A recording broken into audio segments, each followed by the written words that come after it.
I did that backwards, didn't I? I'm sorry. Moment of silence followed by the Pledge of Allegiance. For a moment of silence this evening, if you would, remember that Monday is Memorial Day for all the things that we'd like to do and remember those people who fought and died for our country.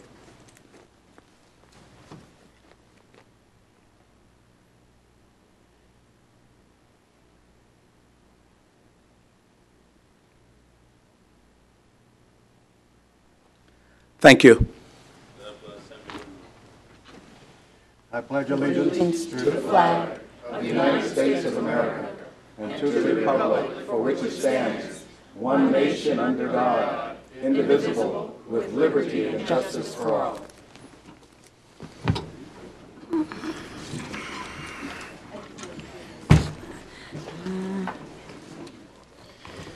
All righty, item number 2, discussion possible decision regarding moving the order or deletion of agenda items. Anything from the board? Yes, sir.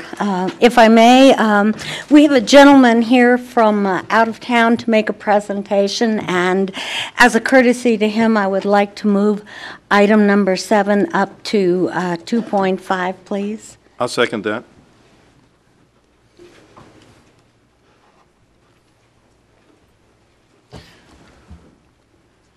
Let's see.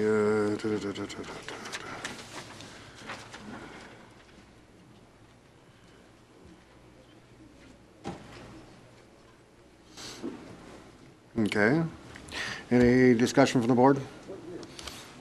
All those in favor signify by saying aye. Aye. Any opposed? Motion carries 5-0. Anything else from the board? Anything from staff? Okay. You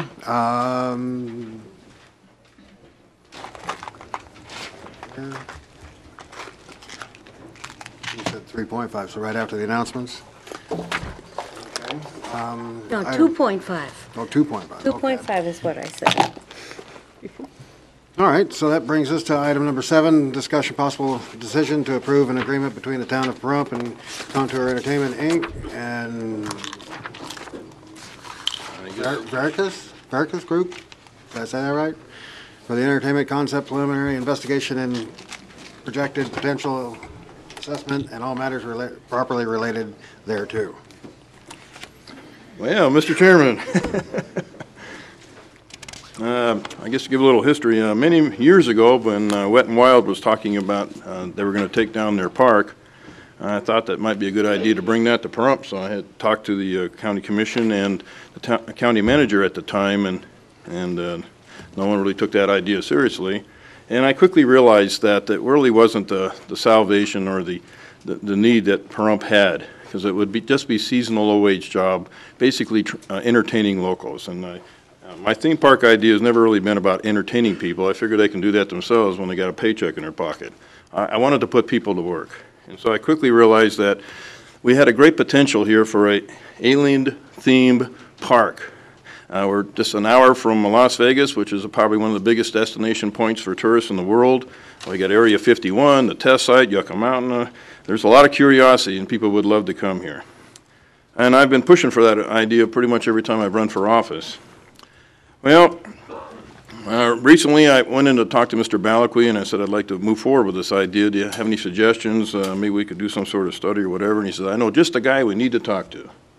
And so I'd like to thank Mr. Balakwi for getting us in touch with the right guy, and I'm going to turn this over to Mr. Balakwi right now. Okay, I'm going to turn it over to Thank you. Mr. Kohlbarger. I'm going to introduce Don Holbrook, who's going to come up here and speak on this. And while I do that, while he's speaking, I just have an internet site up that right now that the group Contour Entertainment and Mr. Holbrook are working on right now out of Houston. And you see it's flashing up on the screen. I wanted to put Contour Entertainment up on the screen, but for some reason we're having trouble getting to their website. I got a call into the county, haven't returned a phone call yet. But Mr. Holbrook was twice elected to the National Board and International Economic Development Council, where he currently is serving. He was voted the Economic Development of the Year by his peers in 1995. He was presented with the highest honor in the economic development industry in 2008 when he became a fellow member for his lifetime achievements. He's a #1 public speaker worldwide for economic development and public policy. and #1 author in the economic development industry with 2 best-selling books, which we have a copy of in my office. Mr. Don Holbrook. Right up there, sir. Just turn on the mic.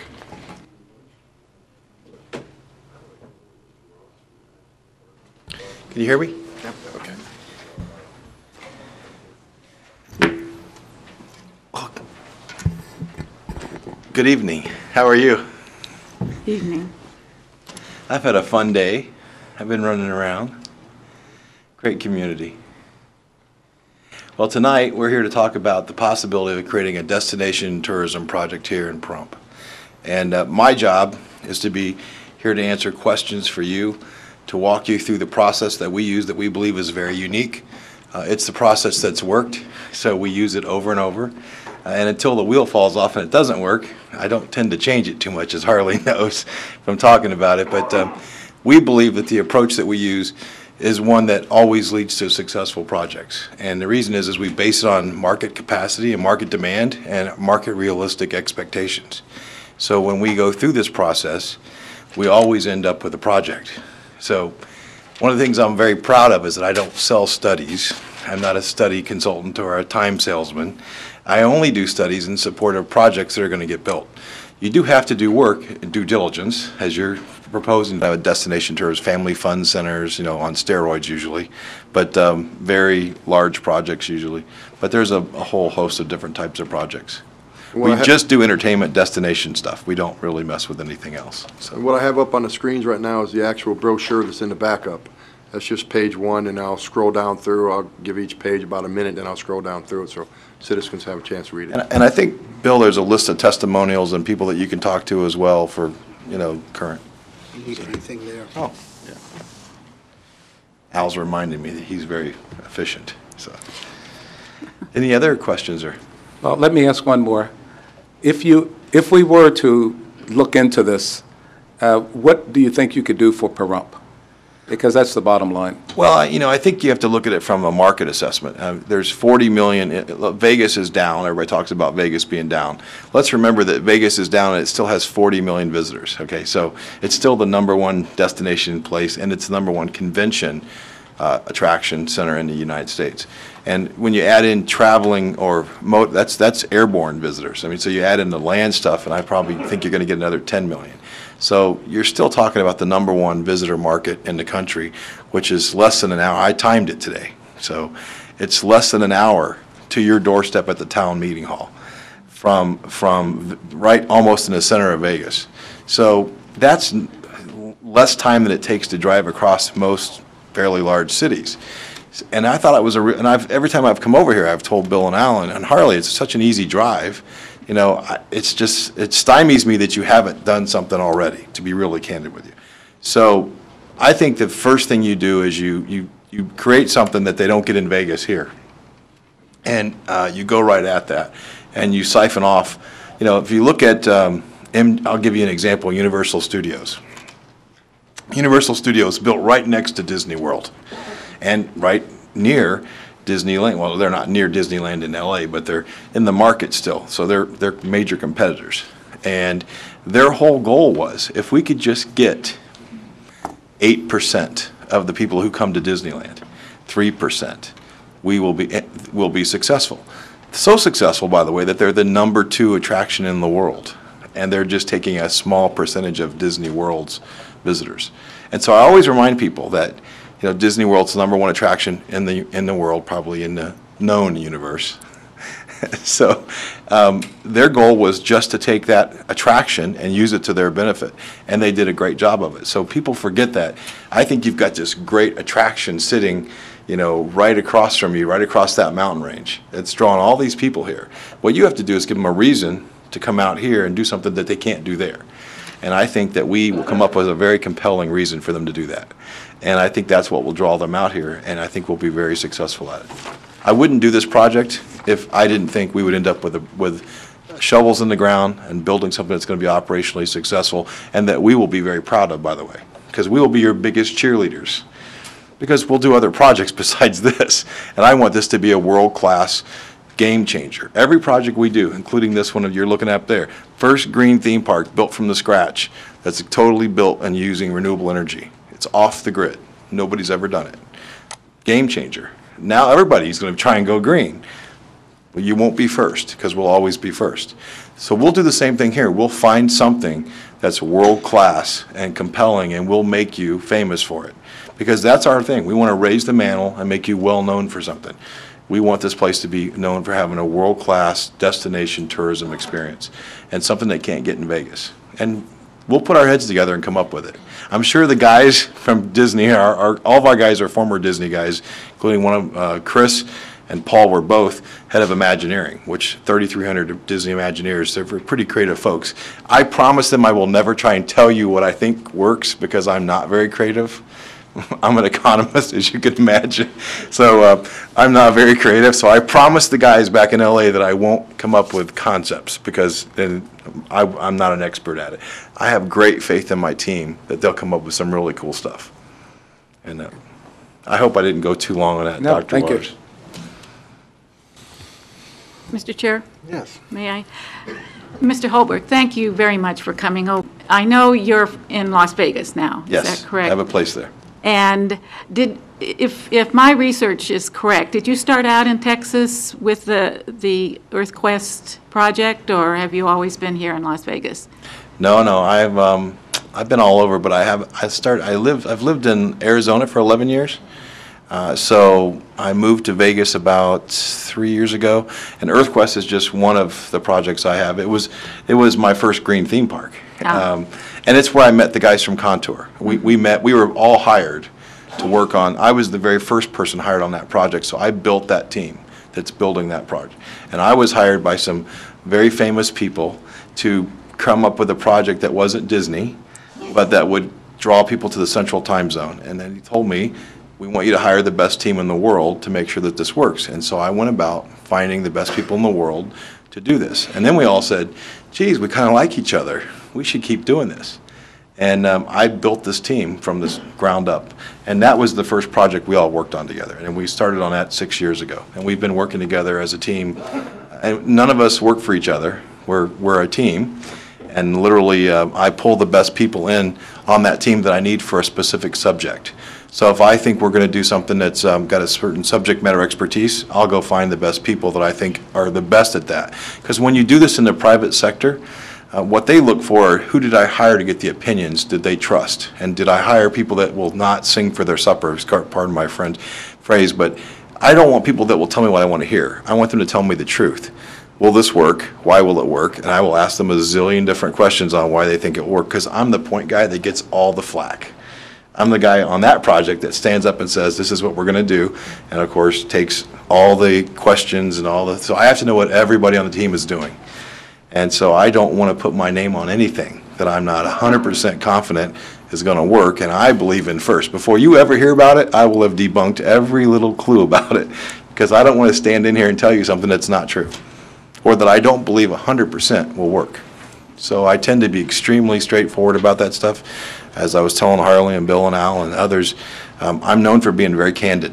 And what I mean by that is I won't embellish. I will tell you, I know this will work. I'm not sure about this. I think this is a reach. And I don't want you to get into a situation where the reach doesn't work and then we have a reputation for failing. So I want to build what works and what people will come pay for and come see, which will create jobs. I love to create jobs. I'm an economic developer at heart, so remember that what we want to do is create the best jobs, living wages, by the way. I'm a big believer in living wage jobs. And I want to get the most bang for the buck. So getting people back to work in this country, huge issue. I've been in final negotiations with my hometown where we lost all of our automotive plants. I went back there and spoke last year, and all my classmates were 50% of them were unemployed. And I said to the mayor and to the president of the county commission, I said, we need to do a project here. I said, I need to put people back to work. I said, that's what this is about. This is about creating jobs for people and building a good reputation for a community as well. But in the end of all ends, it's about creating jobs so that people can work in a dignified manner and get paid a real meaningful wage. That's why we do this. And we have fun doing it, don't get me wrong. But in the end, I want to create jobs. And your hometown is? Dayton, Ohio. Dayton. We lost 12 automotive plants. Yes, in 10 years. Dayton's in a great deal of distress. It's very sad. As many communities are. You've been in Las Vegas a couple of years, you said. 3. So you're well aware then, and I'm not sure if you have projects going there, but you're well aware of the projects that they have been looking at. They just came out with a biggest Ferris wheel to beat all Ferris wheels that they're going to start building, and they've talked about other entertainment, tourism attractions. Of course, that's what Las Vegas is all about, is tourism. And they, of course, want to keep tourism in Las Vegas as much Yes, as they do. as much as we work very hard here to bring people here for the features that we have to bring them here to entertain them. Our Tourism and Convention Advisory Board is very knowledgeable on that. Is that a group that you were able to meet with? Not yet. I'm assuming that we will. I mean, because they're very critical and important to this process. Remember, the first phase is for us to get around and actually meet the people who are going to give us some background information. We will know all about all the projects in Vegas. We track all that information. And they all know us. I mean, so we all know each other. We won't do anything like Vegas is going to be doing. Because I don't think Vegas is going to be kind to serve the market that we're trying to serve. I mean, I don't see them changing their mantra. It works for them, to be really honest with you. Mm-hmm. The Ferris wheel, great. That's a great thing. It's a very single-purpose investment, and it's really meant for people who want to get really drunk, excuse my French, and go down there and go around and see the city and get off. It's not family entertainment, necessarily what we call family entertainment. Sure, you can take your family to it, but it's not the same type of environment we're trying to create. You know, we're trying to create a family entertainment experience. And I don't think that Vegas is going to embrace that any time in the near future. Because what they're doing really works for them. If you look at what they're doing with the speed train, they're doing things with their sports teams. All those things for their market make a lot of sense. They tried the family-friendly thing, and it didn't work for them, to be honest with you. They have a reputation that it failed them. And so I don't think they're going to go back at that for a while and take another, black eye, because they're really sensitive to that. And so I just don't have any qualms about competing with Vegas. And you said you spent the day today in Pahrump. Mm-hmm. Can I ask where you went or who you visited with? Well, this is the second whirlwind tour I've had with Al, where he ran me all over the place looking at everything. Just pretty much a windshield tour. We went out 160 all the way out Harley North, I don't know, about 5 or 6 miles north of Town Hall. And we went back around this way, and he showed me the eye, and we went around different places, looked at some of your restaurants. And I've been out to the wineries. I've seen both the wineries. I haven't been out to Front Site yet. I'd like to get out and see that. I did get a chance to look at the racetrack a little bit twice. I didn't get a chance to go actually into the property. But when we do our site visit, we'll spend days here and go out and see everything and experience it, because that's what my team does, is they want to get out and see everything. So when was the last time you were in Pahrump? Month ago? Was it a month ago? Yes. Yeah, approximately a month ago. Okay. And the rest of your team then hasn't visited? Not here yet. They've been out to L.A. to visit us in our offices out there, but they've not been here yet. Okay. I have people literally traveling all over the world every week. So it's, for me, I have to schedule. I mean, I have to literally build a schedule and say, we're going to be in Pahrump these days, and literally book people to be here. Otherwise, they're in Doha, they're in India, they're in Shanghai, and I don't know who I'm going to use yet, so I have to figure out, who's going to be working point on the concept with Chris, and then we'll schedule everybody and eventually the team comes through, and we do what we call a charrette, where we bring everybody in like in a town hall type environment, and we all come in and gather, and we just brainstorm with white papers on the wall. It looks really silly, but it works really well. And I'm horrible at it, by the way. So I get deathly bored. I sit, and they're all drawing all these things, and I'm going, let's just build something. I hope I answered your question. Yes, just one more, if I may. With the knowledge, I hope, that you have of some of the challenges we have in our community as far as infrastructure and land availability and various other, I don't want to enumerate them all, but we do have our local challenges, as I'm sure you have seen in the other communities that you've developed in. Have you been made aware of those challenges, and how do you feel about them at this time? Well, I know I want to be, I Al and Bill and Harley and everybody have told me their ideas of what the challenges are somewhat. I will do in the first phase analysis of your due diligence, a complete analysis of everything. What I would tell you, though, to remember, if you're in my business, and I've done well over 100 projects in my years, is that you're not going to throw much at me that I haven't seen somewhere before. There isn't a whole lot of new, unknown territory in this concept in this country, because most communities think what they have as a problem is unique. And it's kind of like being a doctor. Once you see a symptom, I can say, oh, know what it is. It's going to be this, this, or this. And so those kind of challenges don't bother me. Doesn't mean that they're not real. Doesn't mean that they don't take a significant workaround or mitigation. But you'll be surprised that I've probably seen most of the challenges other places. And I'll pull from those best practices, by the way, what others have done to address those challenges. And I'll recommend to you and say, what I've seen before in this situation is this. And here's who I think has done the best job at mitigating those things. And I'll recommend, I stick to things that I know have worked, and I use best practices. And my grandfather taught me one thing. He said, statistics are a great thing. If it's 80% of the time this works, you're always better to bet on the 80% than the 20% long shot. And I'm a very big believer in, I'll find the things that I think are great examples of how people have mitigated problems in the past. And that's not to say we won't do a hybrid of it. So every community has some custom uniqueness to them. But what I'm trying to tell you is we don't have to start totally from scratch on any given problem. There's lots of other people that have been ahead of us and blazed a trail for the most part.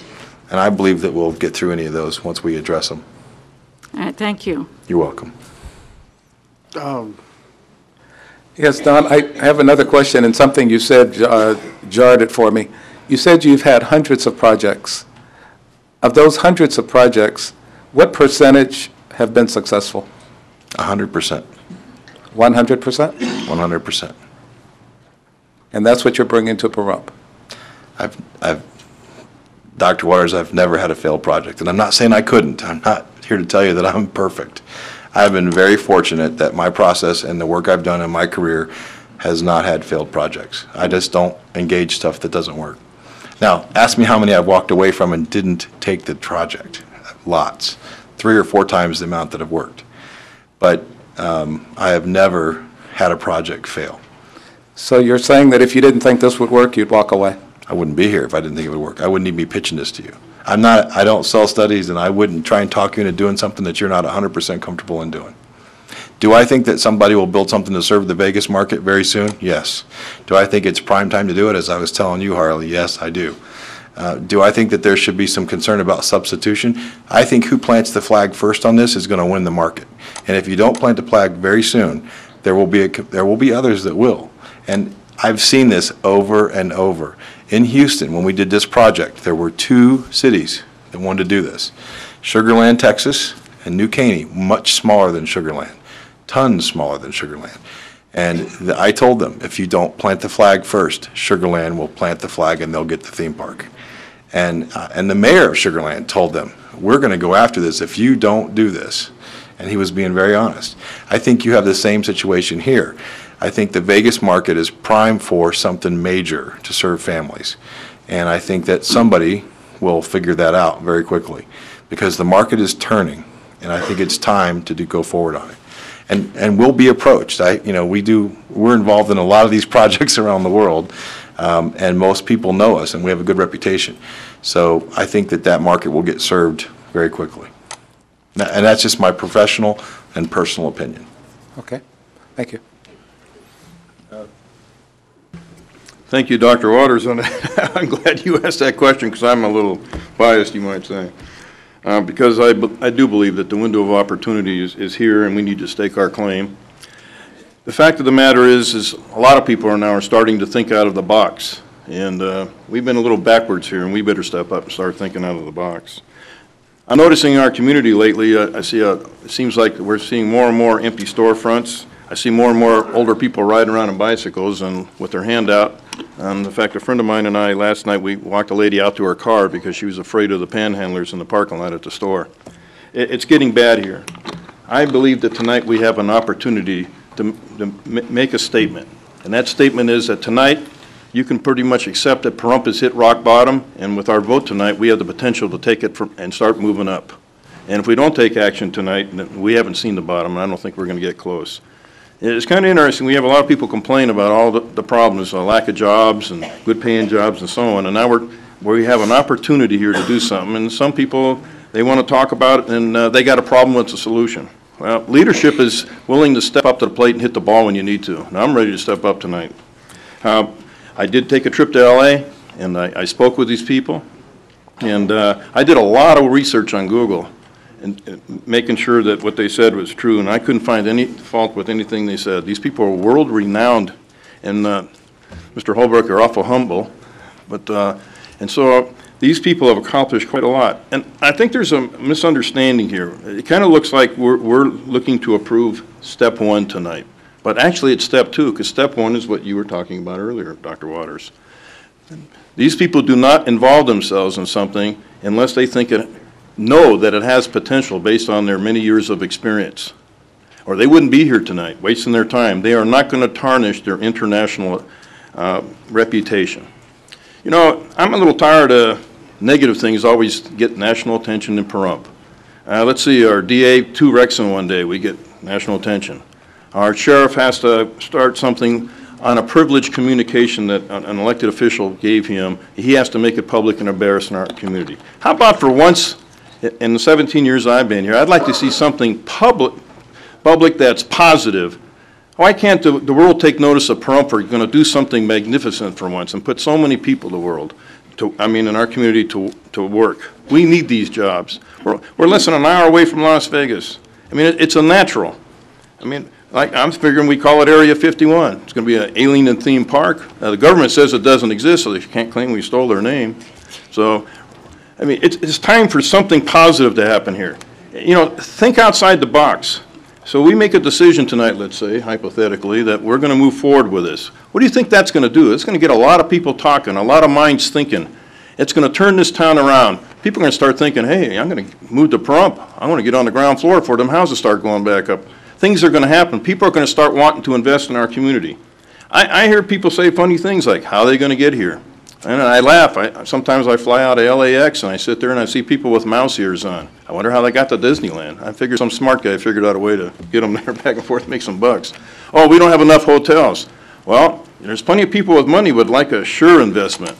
And they'd build the hotels if they knew there was a reason and that knew people were going to be in them. Most of the fault that people find or the questions in their mind are really, they're just not based on anything. The answers are here. We build this thing, and the truth is they're going to come, and things are going to happen. So I think as leaders, we have an obligation to do what's in the best interest of the people, and we need to move forward. This town's dying, and this is the only thing I can think of to turn it around. People say bring business. I mean, I'm 60 years old. How many businesses are we going to bring here to employ the kind of people this thing will do overnight? Just think of all the construction workers that this is going to employ, and then all the people it's going to employ when it's up and running. And think of it, it's a city. I don't know how big this thing is going to be, but think of it as some sort of a percentage of Disneyland. Remember, this is not an amusement park, it's a theme park. And that takes highly skilled people to operate it, to maintain it, and to serve the needs of that park. Yes, it takes people to pick up trash and serve food. Everything you can think of is going to be there in this place. This is the answer to our prayers, and I'm listening. So I could go on for hours about this, but I think this is our salvation, and I think if anybody has an open mind and is reasonably thinking it, and knows that this is it. Mr. Chair? Yes. If I may, I do appreciate Mr. Culkin's passion and his dream that he's had for many years, and I appreciate the fact that he sought out some very qualified people to help look at that dream, and that you've come here to represent that team that you think is there waiting to come forward, which is, from my research on Contour and some of the other people that have been mentioned, are very reputable people. And I have no doubt that once they start in on a project, that the end result would be a very beneficial project for a community. What we have here is, though, a request for a sum of money that is really something that is maybe for the county or larger municipalities could be done within a stroke of an approval. But for our community, that sum of money is fairly large. And for our community, that money comes from a fund that is really set and administered more from the Tourism and Convention Council. They have a handle on that. They have the expertise to know what monies are there and what's been allocated and what's been looked at for future use. So I feel really reticent in approving anything at this moment without their input. So I'm sorry you didn't have a chance to meet with them, but I really feel that they need to be brought in on the discussion and be able to really lead the community look at it. I appreciate staff's effort in bringing much of the information together, but I, again, really feel in doing my due diligence, in expending that amount of money, I would really need to hear from individuals from the Tourism Advisory Council as well as other individuals. So that I just wanted to make sure you were aware of and that Mr. Culkin knew that. I think the project is a very good project, and I have no doubt it could be successful. I'm just not sure we're ready for the action that would need to be taken tonight that Mr. Culkin is looking for. I think it's a little premature. I'm sorry. That's okay. I'd like to make a couple comments really quick. One is I want to make sure you're aware that our approach in this is an investment. It's not really a, I don't know how much you've had a chance to talk about this, but when we put together our due diligence package, the first thing when we go to the private sector is that we require that we call it the IP, the intellectual property, and it's owned by you as the town board. This is an asset of yours that you're developing. We're developing it for you. We actually require the private sector to buy that or license that from you and reimburse 100% of your hard costs before they actually engage in going forward on the project. So I understand it's a lot of money. These are big projects. They can't be done on a shoestring. I won't work on a shoestring because the people that work on these projects are all world-class people that make fairly good money. And I apologize. We would love to meet with those people. I can tell you, though, that I'm not a salesman. I don't come out and do sales calls and do all that stuff. I would love to work with them. But I really have to stress that the substitution opportunity is huge for you, that I think if you wait too long, which I would say is less than a few weeks, you're going to have somebody else competing with you. And I'm telling you from my honest assessment of the market, because I am very aware of what's going on in Vegas. I also think that you should remember that just because we take the first step, we're an inclusive group. We're not going to exclude anybody. We're going to want to work with everybody, the chamber, everybody about this. This is an idea building. We're going to want to know what your ideas are. We want to put them all together. So we don't want anybody to feel excluded. But our job is we're going to build something to serve the Vegas market. I can tell you that. I can affirmatively tell you that we're going to find a public partner to build a world-class project to serve the Vegas market, because we now really believe that there's an opportunity. And Al and the team of your economic development people have done a great job of getting us out here, slowing us down enough to look at it. And I absolutely believe that there's going to be some really cool things happening. And I wanted to make sure you understood that this investment you're making, my objective is always to get you all your money back on the front end. So when you go into this, you go in on a performance basis. That you put the money up, I require, and everybody that I work with, by the way, knows that my rules are you pay the town or the county or whoever invested back to square one the day we start the public-private partnership, because I want you to be able to say we led by example and we believed enough to tell you why you should invest here.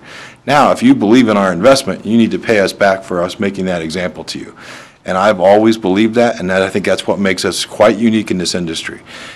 The other thing that we have that I think is quite unique is we have followers. We have investment followers. So when we go somewhere to work, I have people calling me, and I think Al had a chance to meet one of those 9 or 10 people that follow us around looking for investment opportunities.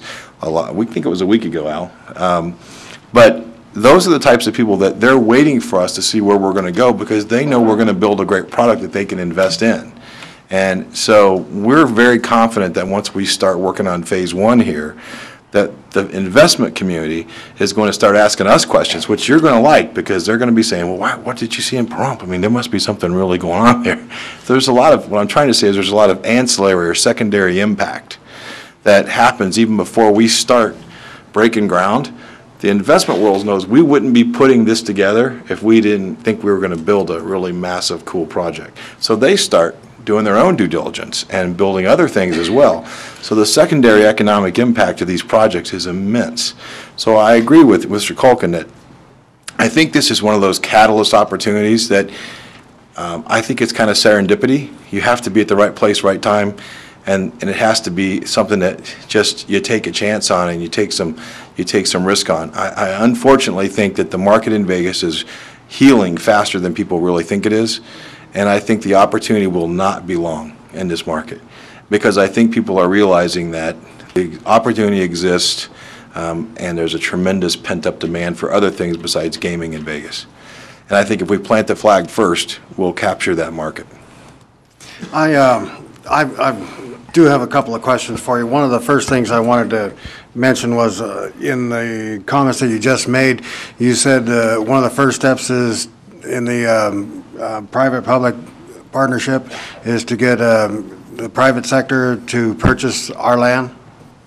No, I said when we get done with our due diligence, when we form the public-private partnership, and I think that's what you're saying as well, then we require the private sector development team of the investment group has to purchase intellectual property from the public sector and license it. So you're their partner, but they have to reimburse you for all your hard costs. And all of our projects have that requirement in it, and it's quite unique in our industry. But the people that we work with know that's our expectation. So they know when I say to them, whatever the number is, and I won't even tell you what it is, because I don't know what we're going to build and do yet. That number is what's going to cost you to sign an agreement with the town of Pahrump, and I expect you to pay it.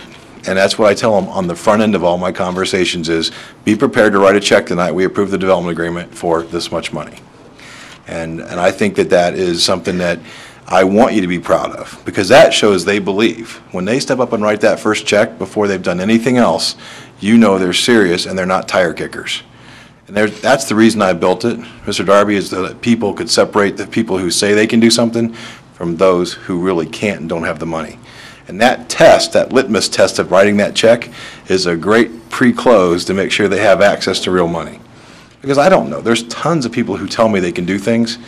Unless you stroke a check, I don't believe you. Because everybody wants to do what we're talking to you about doing. Whether they step up and do it or not and have the vision and the courage to do it, they don't. Usually they don't. Some of them don't. The ones that do have been very successful. And I will not sit here and try and convince you to do it. What I will tell you is honestly that I believe this market will get filled, this niche will get filled very quickly. Okay, and the other question I had was, you mentioned going home to Dayton, Ohio during the time when 12 factories or 12 auto plants, yeah. Auto plants were closed. What were you able to do there? Well, we haven't done anything yet. This is just talked about last year. I've been in conversation with my people back there. They're trying to find some momentum to create something that will create jobs there. And they, just as you, have to make a decision as to embracing this process. And I told them, the bottom line is, I can't do a free project for you. I am a prodigal son, but I have people who aren't from Dayton who I have to employ to come in here and do this, and you're going to have to decide that you want to change your future. They have a great history of being innovators, and so right now we're in conversations with a 9-county consortium that wants to do something along the riverfront. We're not going to build auto plants. I mean, that's not what I do. But what I can tell them is they've had 33,000 people laid off. And my objective would be, if I can get a huge swath of that back to work, I'll feel like I did something. And my objective will be to create jobs, as many as I can create in that market. So I don't know what it is yet, because they haven't made their final decision. They call me almost every week about something. And whenever I'm home seeing my parents, I'll go to meetings and talk to people, whatever they want me to do. In the end, they have to make the decision that they want to change their course. I can't do it for them.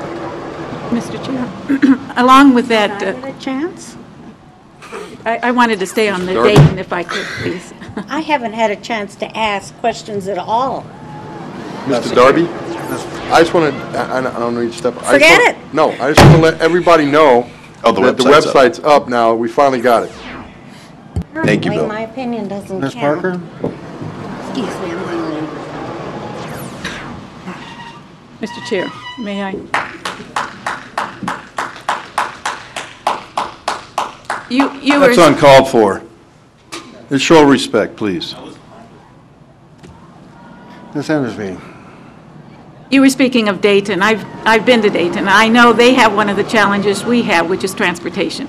There's no easy access, even though they have some major arteries, some high freeways there.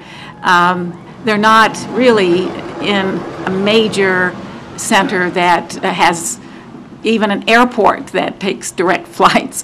Right. So we don't even have an airport, and we don't really have a highway where, even though Las Vegas is just an hour away, there's no reason to come through here unless you're coming to Pahrump. And I go over to Las Vegas all the time, and people haven't been to Pahrump in years when I ask them. That's right. And so I know we have the need to bring something here that would really be that attraction that would get people to come here. But we don't have the transportation infrastructure to do that. You know, I would love to see the trains coming through over this way so that we don't have to be dependent on automobiles per se, but we don't have that kind of even major freeway corridors that come here. So I think it's a real challenge, and I certainly, that's why I asked the question on whether you saw those challenges and what you thought of them. Well, the transportation. Excuse me just for a second. Mr. Kohlberger, could you mute that? The transportation question is absolutely valid. I would tell you that part of our study will engage transportation and logistics, but I don't see that as nearly as big a challenge as you do, to be really candid with you. We're a driving nation, and you have one of the largest airports in the country sitting 45 minutes from here approximately, and I don't think there's any need to serve air service when you have that sitting that close to you, just being candid. And I think that we are a driving nation, so will there be improvements made probably to 160? I would undoubtedly think that we're going to support, and we're going to go to the state and talk to them about that. We always do. That's an 8-lane highway there where we're talking about in Texas. It was, I believe it was 4, just a couple years ago. It's now 8 on each side. So to give you an idea of how large that grew, because we're going to be pushing people through there. Now, that's the 4th largest metropolitan area in the country, by the way. So every place is unique with their transportation issues. We're not going to design anything without thinking about transportation and connectivity. Unfortunately, our country hasn't embraced trains.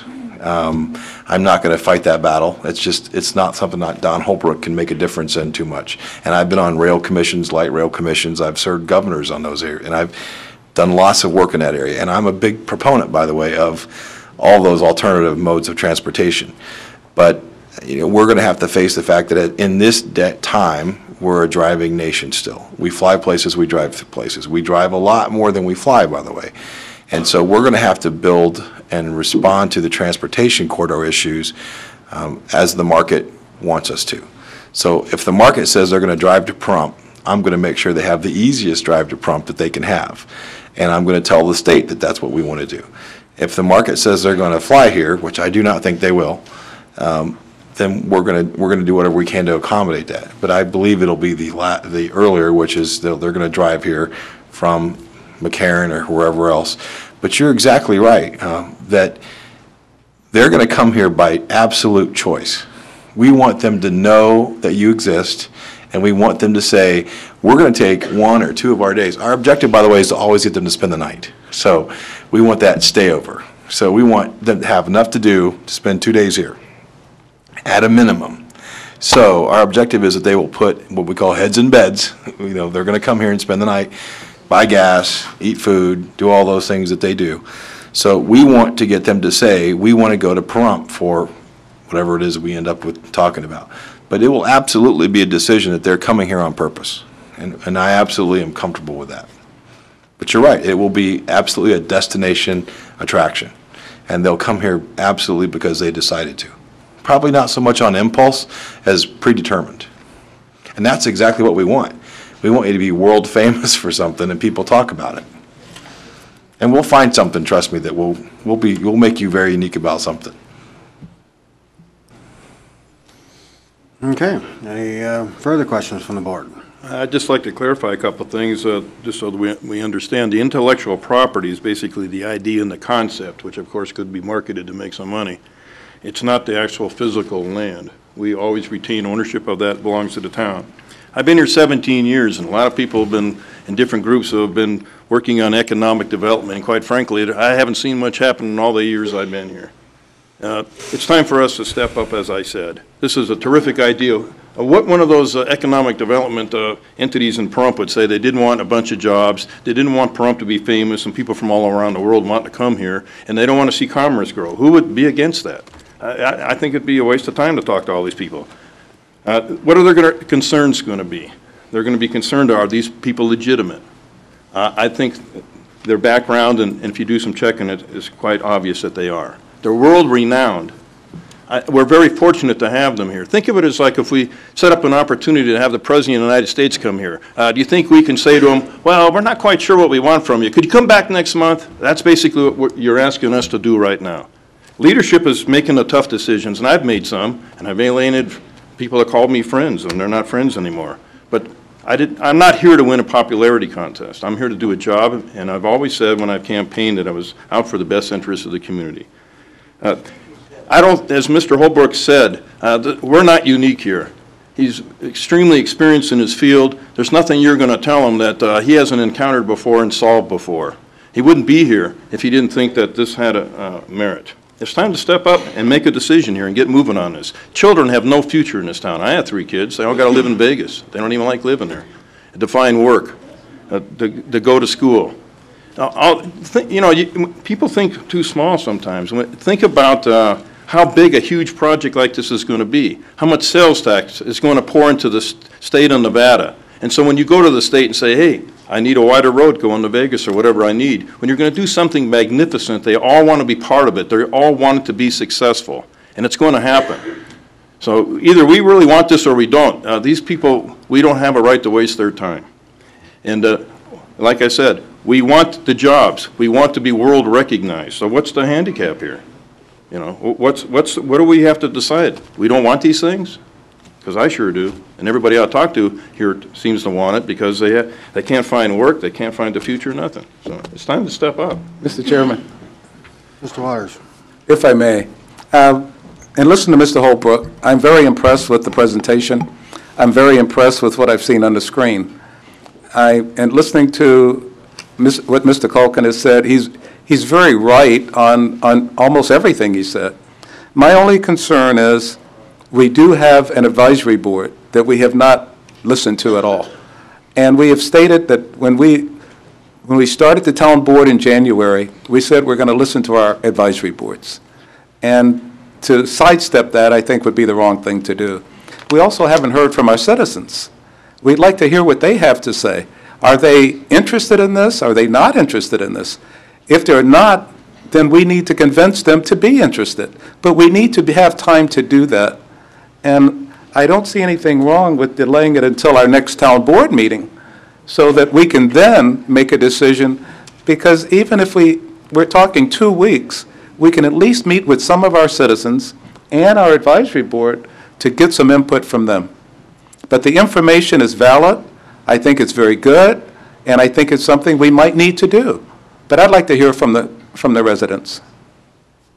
And I can absolutely appreciate that.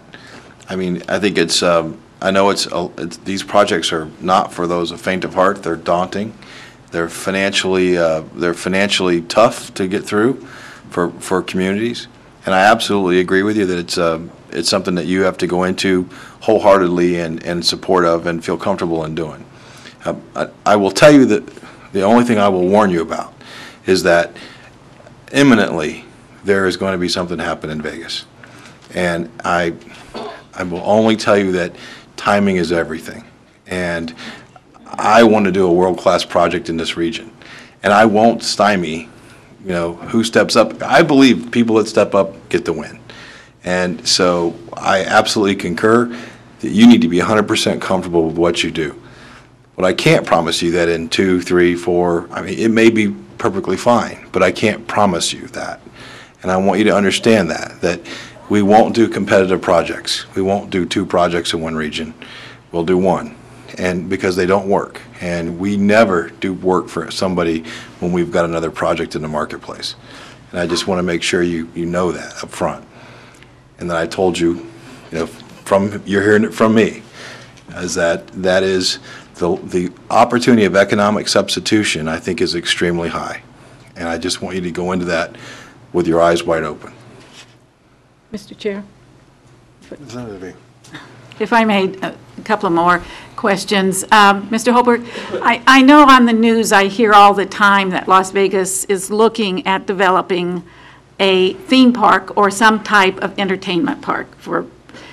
So they have been discussing it as they have been discussing the arenas. And they keep coming up with locations and changing those locations. Now it seems to be the Ferris wheel that seems to be the primary target of their development efforts. But with that, are you aware then of something that is on the drawing board? Mr. Chairman, Yes, ma'am. I know this lady loved to hear herself talk, but let somebody else say something. You've been talking and talking and talking, and you're saying the same thing. So let somebody else talk. Well, thank you for the input. Ma'am, to answer your question, I'm aware of most everything that's been proposed in Las Vegas. We have somebody in-house that tracks data intelligence, as we call it. You would appreciate that, Dr. Waters. We have an intelligence person that tracks this stuff. There's nothing on the par of what we want to do. There are a lot of smaller scale projects. There are people, I think, in the theme and industry that believe that this market is ripe for something. And they will, I'm very aware that they are looking at this. These might be the same people who would invest in you, by the way. So I think the opportunity is that I'm very aware of people who are interested in this investment in this market. And they will work at their pace as well. And in our industry, we either are paid to represent the public sector first or the private sector first. If we're paid to represent the private sector, we will find a community by a choice of what we call an RFP. They'll go out and we will search through all the communities because that's what we're paid to do. If we represent the public sector, our job is to make you the most attractive community to the private sector and not look at anybody else. So it's kind of a 180 in our industry. You either do it one way or the other.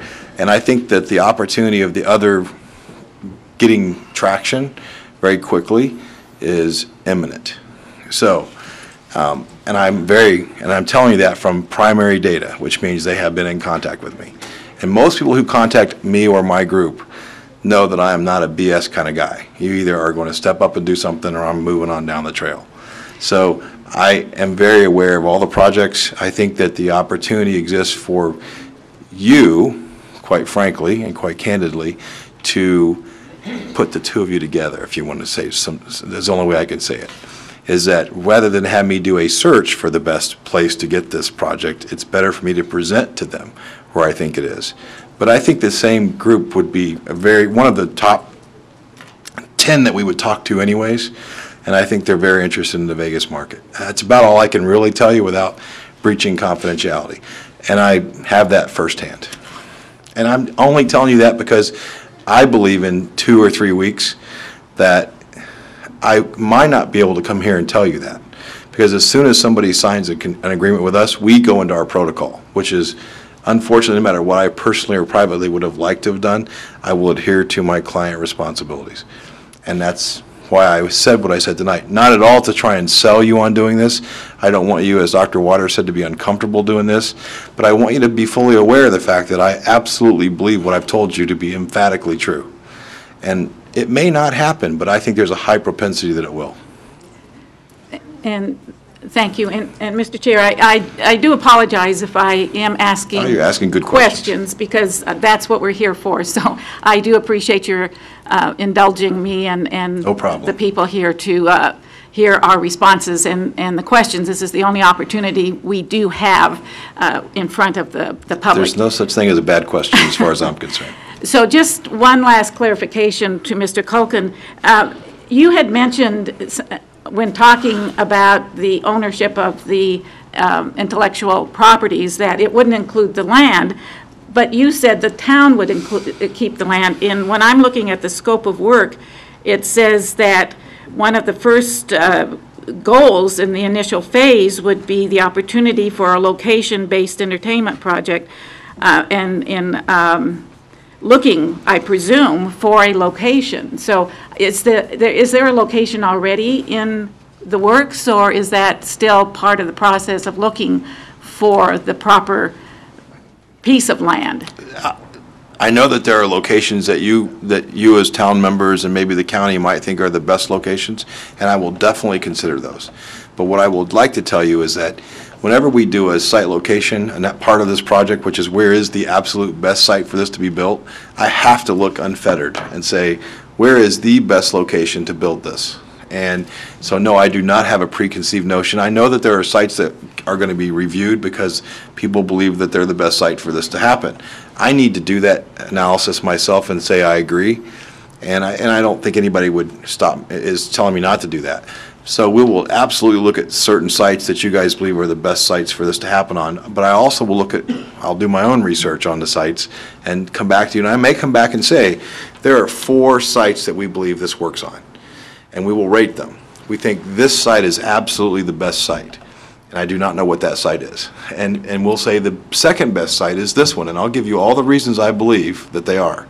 And the third one is this one, and we'll go down the list. And then it will be a decision of where do we think we can get the most bang for the buck, the best value, the most return on investment for you and the private sector, and make it easiest for people. We don't want to pick a site which causes a bunch of congestion and everybody in the town's mad at us, because we're here to collaborate with all the businesses and all the citizens.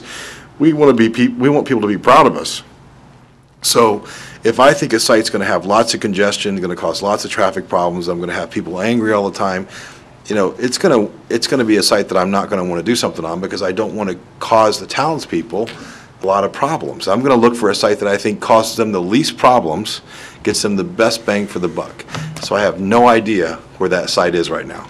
I will look at lots of sites, and I'm sure Al does a great job of showing me all over. I mean, I can't even keep up with all the sites he shows me. But we'll get real serious about where that is, and I do not have a preconceived notion on where it would be.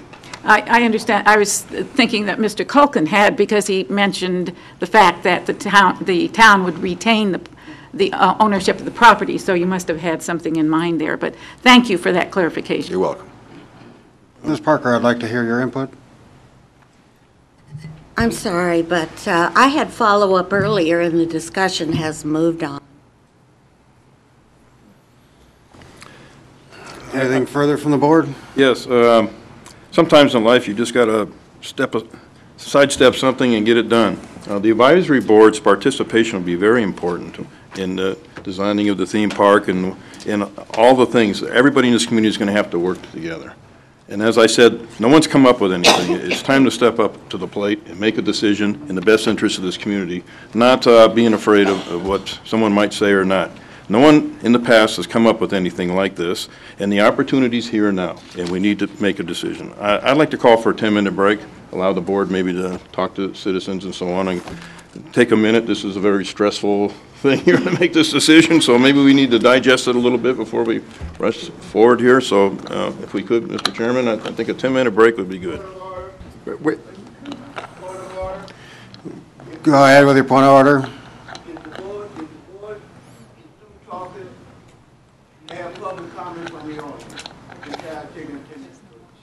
There hasn't been a motion made yet. Thank you.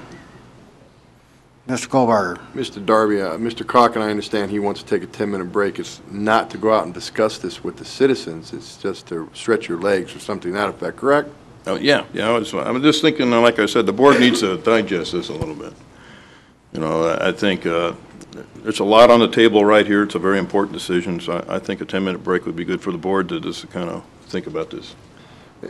And I just have to warn the board, and I feel stupid doing this because I know you're all smart enough to figure this out. You can't discuss this outside if you decide to walk around, and you all know that, but I unfortunately have to tell you that. If you do take a break. Thank you, Mr. Darby. Mr. Chairman, I agree with Mr. Culkin that it's something that we need to think about, but what I'd like to do is I'd like to see this tabled until maybe the next town board meeting, and in between that time, we could talk to our advisory board, and we could also talk to our citizens, and then move forward, because I think it's a great idea. I think everything that we've heard is very positive, but I'd still like to hear from the advisory board and our citizens. And we can do that before the next town board meeting. So if we table it now and say we're going to bring it back on the agenda at the next town board, we meet our 10 days and we're ahead of the game. Are you making a motion? Yes, I'd like to make that a motion. I'll second. Okay, we have a motion and a second to table this until the next meeting.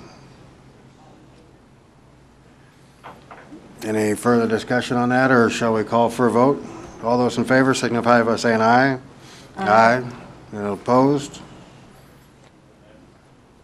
1, 2. Motion carries 3-2. We'll take a 10-minute recess.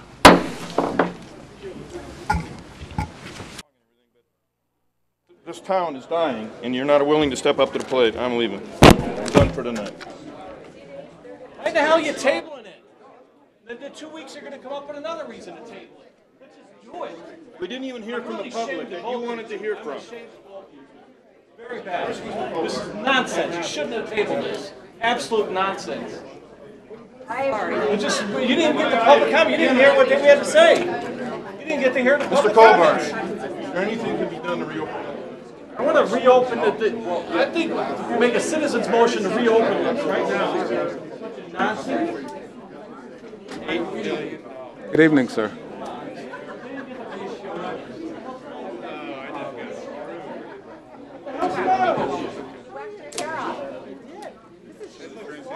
Yes, Lon. This needs to go forward now.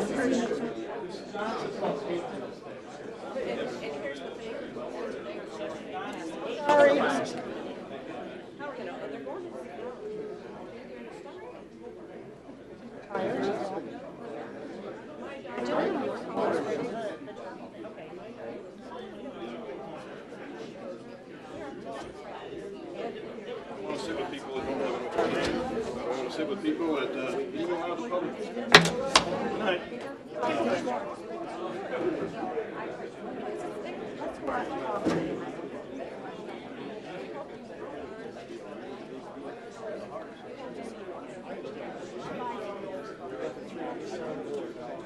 I think you were right. There's no dull moments. How are you?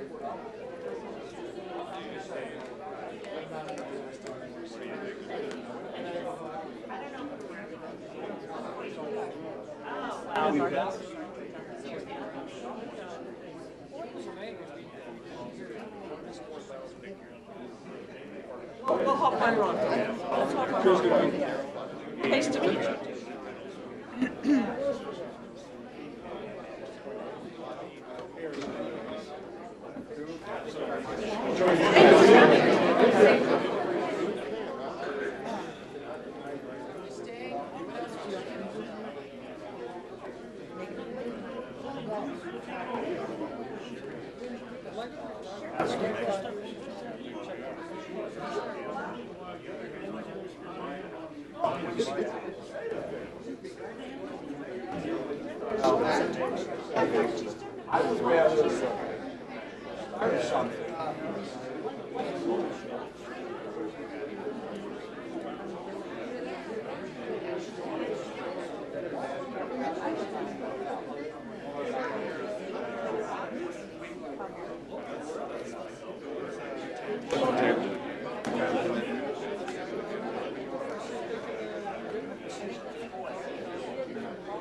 advisory board? Aren't they here in the audience? All of them. Okay, well, they can come up and do public comment.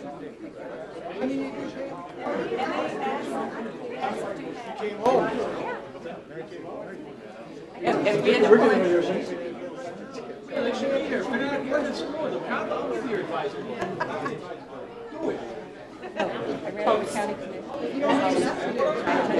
2 weeks from now, I do not want to hear another reason.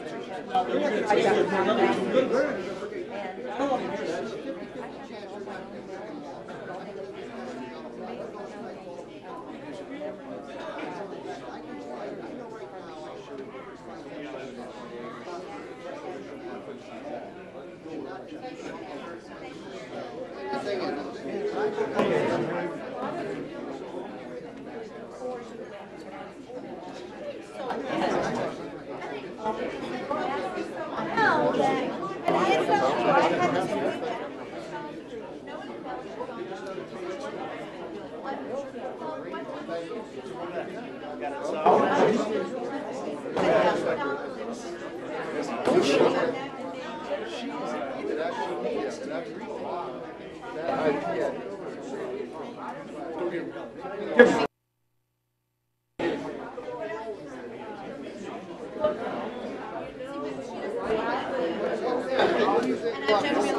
I got to you quickly. See you.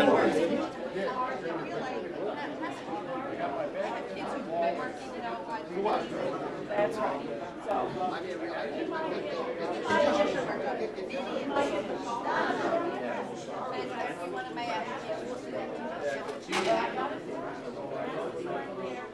My kids are learning how to do it. Not when you're expending $156,000.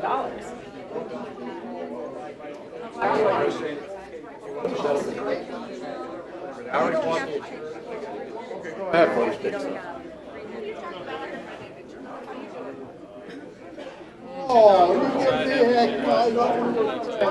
The staff gets out, comes out without any,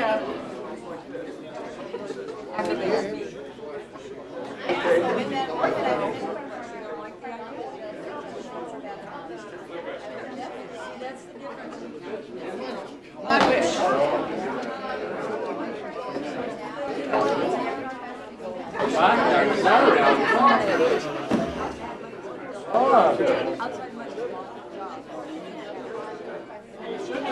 Shouldn't at least open it up to public comment.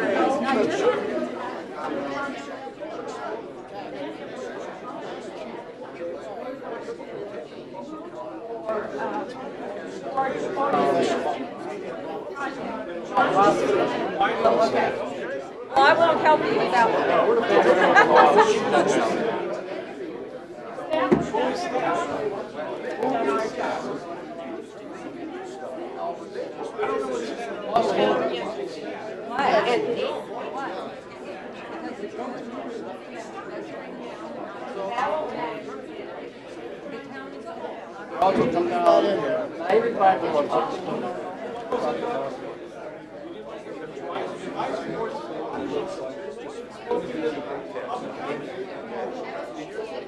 Can we get started? I want to go home too. Yep. Try to do your damn job and you get hammered. Huh? I said you try to do your damn job and you get hammered. Yeah. And if you would have pushed something through, you would have gotten hammered there. So, you know, it's a no-win situation. If I could. Mr. Calkin?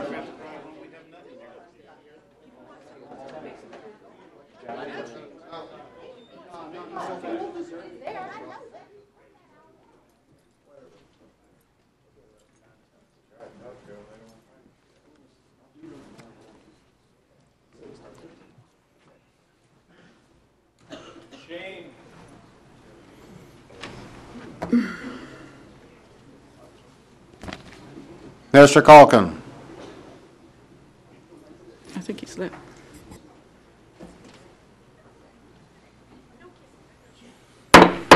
I'd like to call this meeting back to order. Next item on the agenda is announcements.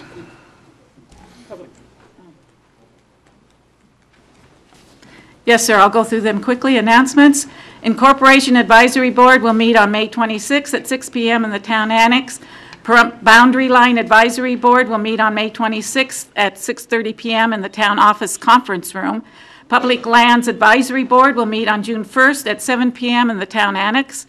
The Pahrump Tourism Board meeting, which had been scheduled for June 2nd, has been canceled.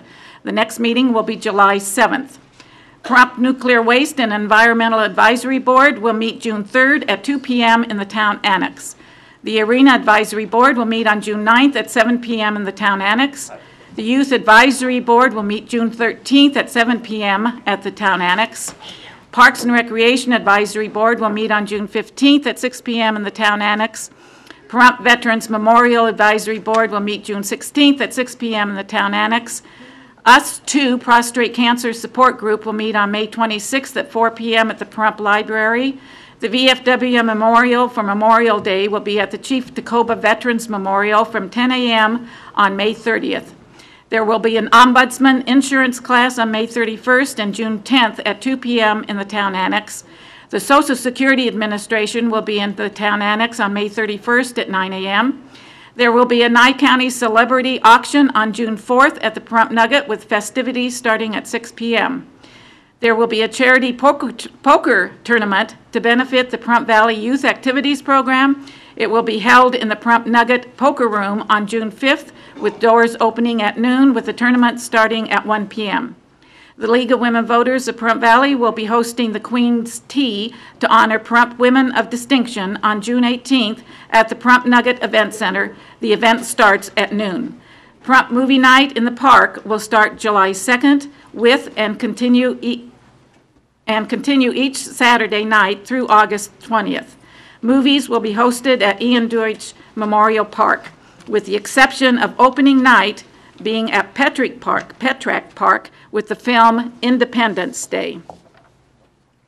Thank you. Any further announcements from the board? Yes, Mr. Chairman, I know we have something on the agenda. In fact, it's agenda item number 8, but we do have business meetings to revise the business license process, and it's going to be on the 24th of May, the 2nd of June, the 7th of June, and the 16th of June. All the meetings are at noon at the Chamber office, and these are for business meetings and to look at the revision for business license ordinance.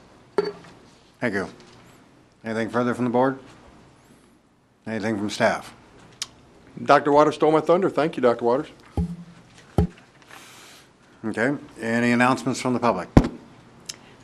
My name is Paula Elefante. That's E-L-E-F-A-N-T-E. We have a new secretary there. I am with the Pahrump Social Powwow. I'm here to let everyone know that we are collecting ink cartridges from your printers, toner cartridges.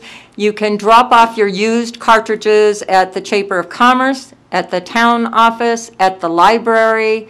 We have boxes at the Moose or at the Elks Lodge and several other places. We would really appreciate it if the town could get behind this project, and it keeps those from going to the landfill. So, or we have the Pahrump Valley Times. The library does donate all their cartridges to us. Where else did I pick them up? I picked up from the town office. And so if you are a business and you have a lot of cartridges, we will be glad to I'll come get them, okay? If you have 2 or 3 little home cartridges, drop them off or bring them to the meetings. I'm going to start coming to these meetings. So we would appreciate that. We are recycling them to get money to help pay for the powwow. Thank you. Butch Boraski, B-O-R-A-S-K-Y. I'm here representing the Pahrump Valley Youth Organization, and on Friday, June 3rd, 3 to 8 p.m., we're going to have our orientation and sign up and have parents come in and look for volunteers. Now, this organization is not here asking you for a dime. We're raising our own money. We're going to get our Boys and Girls Club running again with all the hard work of many of the good citizens in this community. And again, we're not asking for any taxpayers' dollars. we would invite you to come over and with us and be with us. I know Vicki will be there selling tickets and doing her usual good things. Yeah, you better buy them too. Right. And also, we're going to have a poker tournament. I know some of you don't like to gamble, but this is for charity. It will be June 5th, starting at noon at the Pahrump Nugget in the poker room, which is moved now towards the back of the building where the beauty salon used to be. We encourage all of you to either come to that or donate raffle prizes so we can generate some additional money to help fund our project through the year. We have picked a new director, Lance, Vicki, you remember the last name on him, school teacher. He's going to run it for the summer program. Rodney Camacho's coming on board and also helping out. And if we have more applicants than we planned on, we will ask for more volunteers to help staff. And we're going to make this thing a success. I think Pahrump got screwed, if you don't mind my language, by the Boys and Girls Club of Southern Nevada, because we raised almost $25,000 and they took it and shut us down. So the citizens of Pahrump are standing up and said, we'll take care of it ourselves. I was also at the UICN meeting at the library. I made some comments that I'll probably be sorry about. But I did want to let them know that those people are not doing nothing but raping this valley and trying to put us in the poorhouse, and I made that quite clear. And I have something under public comment. I'll come back for that. Mr. Darby, if I may real quick. Mr. Boraski, I'd like to say thank you publicly to Mr. Boraski. He's the one that got the IT guy here. I called him. He contacted IT, and they came here and got that back up on the screen for us. So thank you, Mr. Boraski. Well, we were going to work together, remember that. So all you got to do is call. Mr. Boraski, you gave two different dates. Is it the 3rd or the 5th? The 3rd is the orientation and the sign-up. The 3rd from 3 to 8 p.m. at the Pahrump Nugget. And the poker tournament is 2 days later. That'll be 3rd is the Friday, and the poker tournament is on Sunday. Oh, okay. And it starts at noon. And you don't have to play. You can just come in and cheer people on or help Vicki and buy raffle help Vicki sell tickets. If you want to donate any door prizes, I'm going to be going around the community asking for people to do that, and businesses and the ones that can afford it. And we would all like to get all of you involved in that.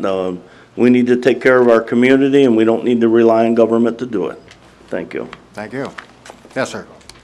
Hello, my name is Sidney Howard, S-I-D-N-E-Y-H-O-W-A-R-D. I attend the Pahrump Seventh-day Adventist Church, and tomorrow, starting tomorrow night, we're going to have a program called Babylon is Rising, and it's going to be from the May 25th to the 28th, and we'll have be able to have child care for the children. Those that want to have their children come out, they will have child care there for them. And the address, it's on 477 North Blag, and that's right across from the dairy farm on Blag and Gemini. And the whole community is welcome to come out. And the person that's speaking, his name is John Bradshaw, a very good speaker, and he does present the gospel in a very wonderful way. I have a question, Mr. Chairman. You said it's Babylon Rising. Yes. Now, just recently we had the end of the world come. Has anything to do with that? No, that does not have anything to do with the end of the world. The Bible said that no man knows the day or the hour, so we can't predict and say that when the end of the world is going to come. Okay, and is it for all religions or just one religion? It's for everyone. Anyone can come out and be blessed by hearing the gospel, the good news. Okay, and how many days? It's going to be 4 days. It's going to start this tomorrow from Wednesday to Thursday, and it's going to be starting at 7 o'clock. Come early, so you can get a good seat. If for some reason, there's some people that don't like to drive at night, is there any other way to see the program if you can't come out? Well, you can go through the internet. It's going to be on Babylon is Rising. If you go to babylonisrising.com, you can see it on through the internet. It's going to be starting at 7 o'clock. Okay. Thank you. Thank you.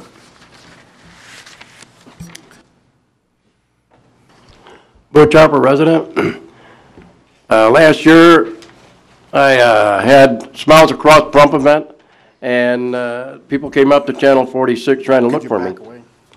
They were trying to look for me, and they want to know if I'd have it again. Well, I just paid for the insurance for the park for July 23rd, between 11 and 6 on that day, and I've already got more than 2/3 of the people who donated last year to donate bicycles and et cetera, et cetera. And I'm also going to go up to Walmart, which I've already been to them, and discuss if they would work with me if I went up there and wrote out a check to buy 20 bicycles. And they're going to give me a price on it. I'll bring the truck up there. I'll write the check. And anybody who would like to buy a bicycle and donate it for those children, I'll have an individual receipt for each bicycle. And I'd be more than gladly to put my money back in my account. But I got a list of names there, and I could even name them. And there's a gentleman right up there that's already committed to 2 bicycles sitting up on the board. And I'm trying to work on it. My back's against the wall, too, because I need as many sponsors as I can, because Southwest Specialties, who does our T-shirts, they're going to be gone for a few weeks. So I got to get as many sponsors as I can before they take off, so they have the time to get the T-shirts done. Every child gets a T-shirt. I already have giveaways. I have pictures of wild stallions of any child that's interested in horses. I have pictures of Superman, any young man that's into that kind of thing with Superman, and it's coming along. But like I say, I need as many sponsors as I can get. I got Archie's Express with the little train, so on and so forth. But anybody that wants to contribute, and I'll ask everybody, and I'll look at everybody in the eye up there and right here, anybody in this room that's willing to contribute, please, it's for the children, it's for the children only, but I want to make it more of a community event. Have all the families come. I've already went to a PAC meeting, outreach, invited all the congregations to come. The children are required to write an essay, 60 words or less, what a smile means to me. They get a raffle ticket. The raffle ticket goes in a jar. We have the children come up and pick out that raffle ticket. The casinos are giving out food vouchers, which Mr. Kohlberger's son won, and it built up his esteem a little bit. I'm taking the family out. You know, I'm the big shot for today. And it's our children in this town is losing their esteem. A child walked up to me and said, I walked up here 3 miles because my family didn't have enough time to bring me up here. I don't want to hear it again. I can't turn a child away. So I've written many checks, and I'll continue to do so, but if anybody wants to join in that bandwagon, I'm right here. You can call my Mr. phone Harper, up. what is the time again? 11 in the morning to 6 in the evening. I'm inviting everybody in this town. And if you have any differences with anybody, leave it at home. Because I'm going to be very polite when I ask you to leave. Because I'm trying to get this community together. That open line of communication is starting to break up a little bit. And you see it here. I don't like it. I don't even argue with anybody. I just sort of keep my mouth shut and try to bring a positive to Pahrump, Nevada. But like I say, July 23rd, 11 to 6, it's open to the community. I'm working on bands coming and everything else. If anybody wants to donate, call me at 751-1257. And the seed was planted last year. I just want to see how big that tree grows. You know, so let's go ahead and support our children and be here. Make it a day with your children and everybody else. I don't want a kid coming up to me and say, my parents don't have time to bring me up here. It shouldn't happen. So that's all I got to say. And 751-1257 again. If you want to contribute, just give me a call. Thank you. Thank you.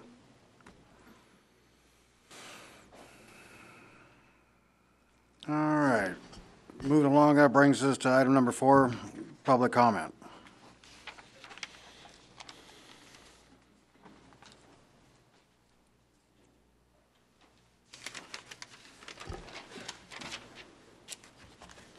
My name's Louis DeCanio, D-E-C-A-N-I-O. And I've been a resident and homeowner with well and septic here in Pahrump for more than 8 years. I'm speaking on my own behalf and do not represent any organization or political party, and I'm not for or against anyone. Last week, May 19, 2011, I attended a special town board meeting at the town annex where the town board was to discuss and vote whether to raise the property tax cap. At that meeting, the tax cap was raised, and the only person to oppose it verbally was Chairman Mike Darby. The explanation for raising the tax cap was a total insult to the residents of Pahrump, and this was the board's explanation. As we all know, our town and county are in an economic crisis. Property values have plummeted, home foreclosures are on the rise, and it may be quite a while before anything changes. We need money so we don't have to lay off workers, but if we do have to lay people off, we may have to close one of our parks, and emergency services might take longer to respond if fire and ambulance services are needed. I was just one of the many people who got up and spoke against raising the tax cap. I suggested lowering the salaries of the people who are paid with the tax dollar to balance the budget and to make sure everyone kept their jobs and all services remained the same. Since the people who are paid with the tax dollar are the highest paid people in our community, I truly felt this suggestion was fair due to these extremely difficult times this town and county are now facing. As I have stated at these town board meetings in the past, bring new business to Pahrump by eliminating the enormous amount of bureaucracy and put a moratorium on the impact fees. The jobs and cycle of money created by new business will ease the burden of the taxes and fees now imposed on the homeowner. When political leaders can impose higher taxes and fees on home and landowners at will, they have no reason or incentive to show fiscal responsibility. Many promises have been made to the residents of Pahrump by our leaders, but all we have seen is our tax dollars being paid to out-of-town consultants and other firms, with none of that money being recycled through our local economy. The vast majority of our workforce here in Pahrump earns between minimum wage and $12 per hour with no benefits. We have people who must turn to begging just to survive, and many children don't have food to eat or a bed to sleep in. No new taxes and no new fees would be a good start to get Pahrump back on the right track and stop all the lies and promises and show positive results for our community. If you really have a conscience, then make decisions for the good of the community and put your private agendas and petty differences aside. That's all I have to say. Thank you.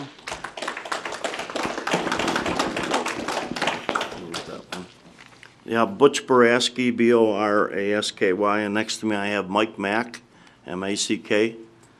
I'm here to speak on behalf of the food commodity, the community outreach group. I joined them about almost 2 years ago. They were called Poverty Outreach at that time. Since then, we've grown from 14 or 15 different agencies up to in the neighborhood of 40 now. We're all working together for the same goal. And again, we're not here looking for taxpayers' dollars. We're helping our community take care of those who can't take care of themselves. And one thing I hate is to be criticized by people that saying, just leave the homeless alone, they'll take care of themselves. Well, that's not a humane way to handle it. But anyways, I'll get on.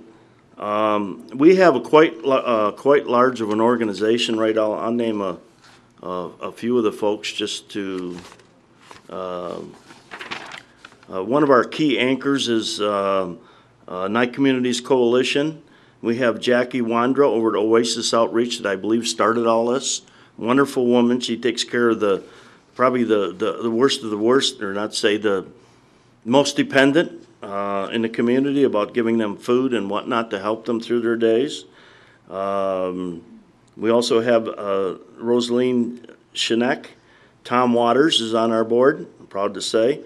Ron Dennis, Debbie Shorts with Faith Fellowship, Ed Chima from Toys for Tots, Richard Hovey from Toys for Tots, Butch Boraski, Donna Stanley, Lisa Manise, Vanessa Warner, C.C. Alvarado with Night Communities Coalition, Marcy Ballard, Ginger Richard Fenton, Terry Minigan, Billy Orm, Eleanor Wayne, Ron Fairburn, Pastor Shirley Trummel, Sandy Jennings, Jerry Wagner, and Caroline Endersby. And that's not all. That's only a percentage of the folks that are working together, spending their time to try to help our community.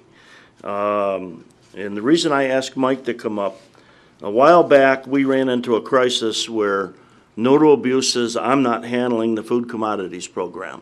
Now, I don't know if any of you know what that is. I know a couple of you do, but what it is it's run, and I'll let Mike talk more about that. But in December, nodal abuse says, I'm not doing it anymore. And the first thing I did was get down and pray to God that somebody would come and help us. And this guy appeared. I don't know how that happened, but we were fighting feverishly to try to come up with a way to find another location to distribute this food before January. Well, Mike come on board, and he had everything solved in a couple of days. The guy's phenomenal. He's with New Hope Fellowship. Am I limited to 3 minutes, or this is a report? So, Mike, you go ahead and finish up. Well, I'm sorry, yeah. Well, I just, we're continuing to expand, and, I'm sorry. It's on. It's on? Oh, sorry. Can I just start out with stating your name, please? Yeah, Michael Mack, M-A-C-K. Yeah, I'm networking here with, I took over the challenge and went to the New Hope Fellowship Church, or the pastor, which I attend the church, and they run their own community food program, and so we agreed that we would go forward and take this over, the challenge. I'll just give you some numbers. You know, we're running the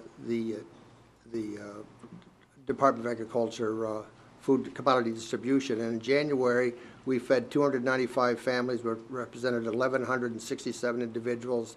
March we fed 305 families, represented 1,185 individuals.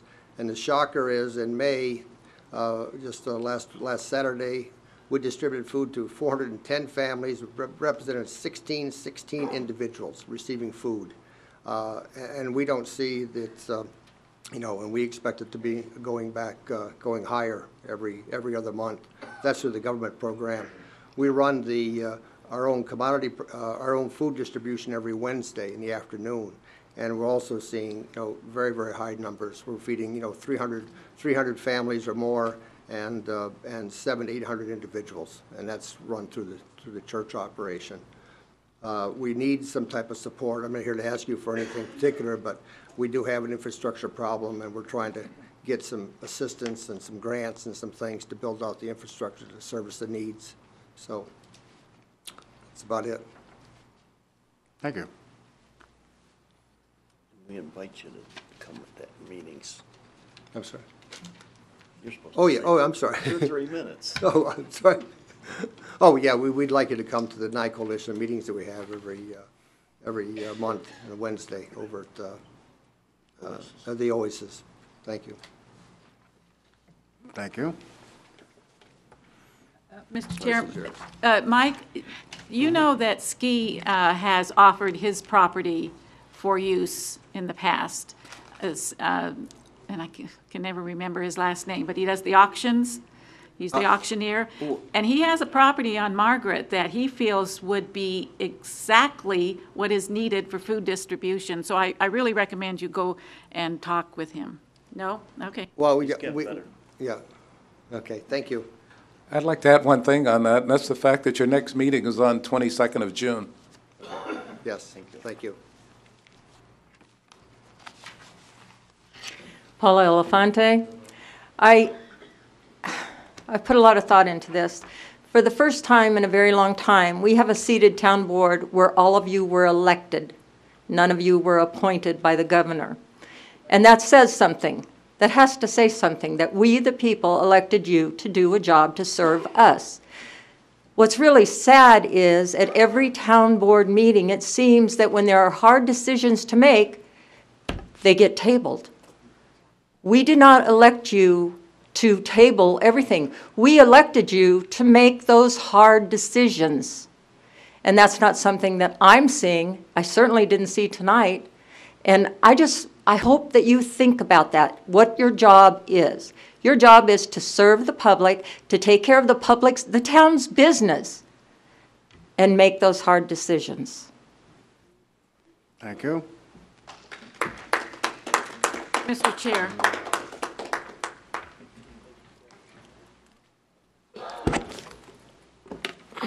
Hi, Donna Cox. I was at the budget meeting the other day, and Ms. Parker made a comment about people's Social Security going up, and I just wanted to read from something we received that points out the fact that no, people's Social Security did not go up and has not went up for the last 2 years. I don't know why she made that statement, because now she's acting like she knew it, but it says, because my husband is on Social Security, unfortunately we're getting old.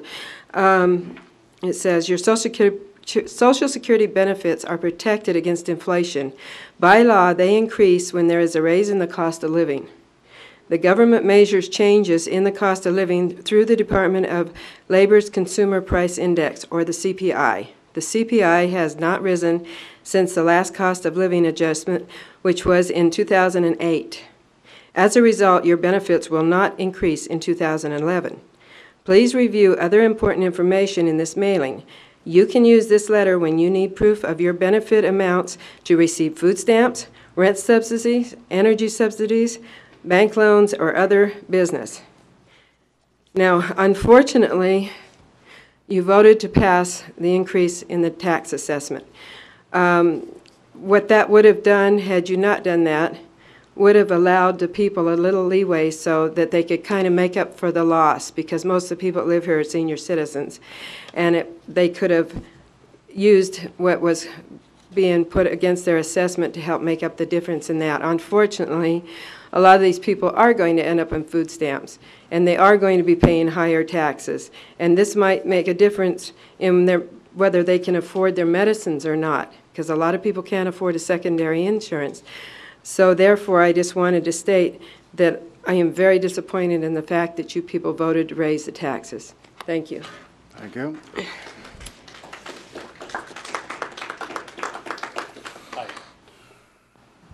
Jeff Bobeck, Pahrump citizen. We did elect you to make the hard decisions, and that is what you're here for. I'd like to ask a question of the chair, if I may. How many business days have you had to review the backup material for this meeting?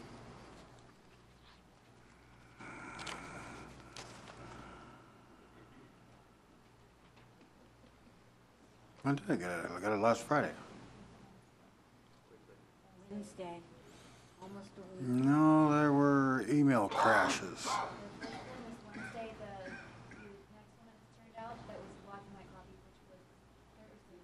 Thursday morning. So 4 business days. So there were 4 business days to review something that is going to change the history of Pahrump forever. You really need to push for the 10 days for the backup material to be able to review all this. Thank you.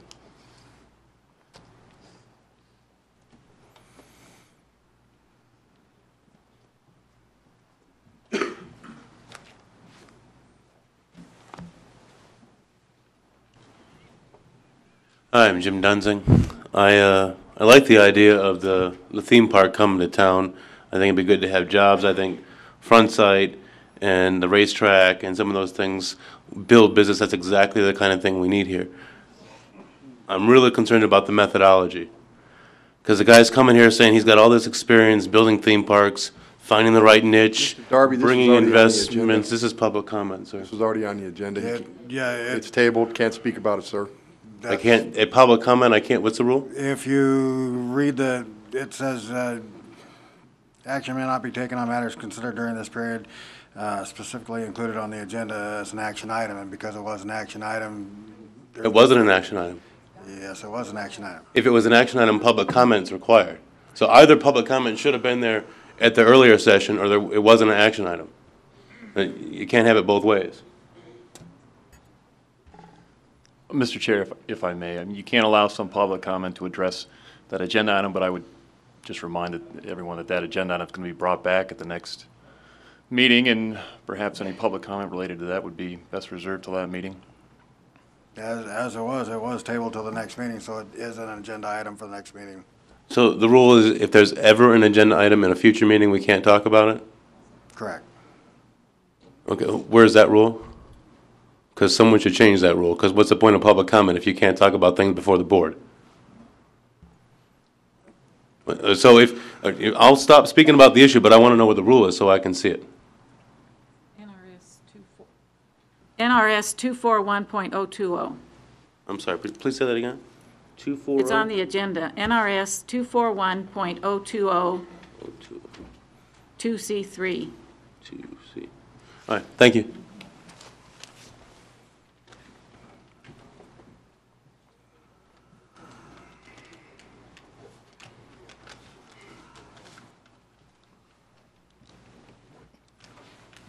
My name's Robert Smith.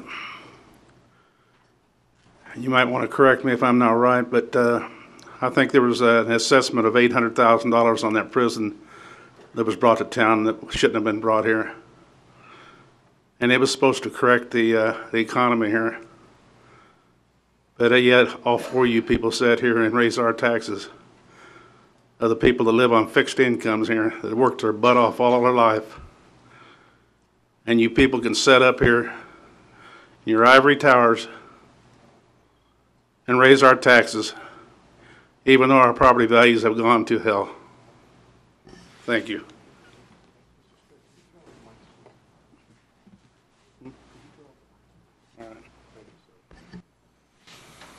All right, seeing nobody else getting up for public comment, we'll move on to item number 5, advisory board reports. Anything from the board? Okay, anything from staff? No, sir. Any advisory chairpersons here? Yeah, this is going quick. We'll move on to item number 6. Town of Pahrump Economic Development Report.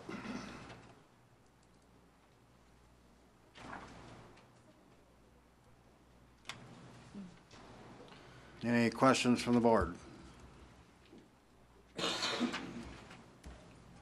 Yeah, why even bother?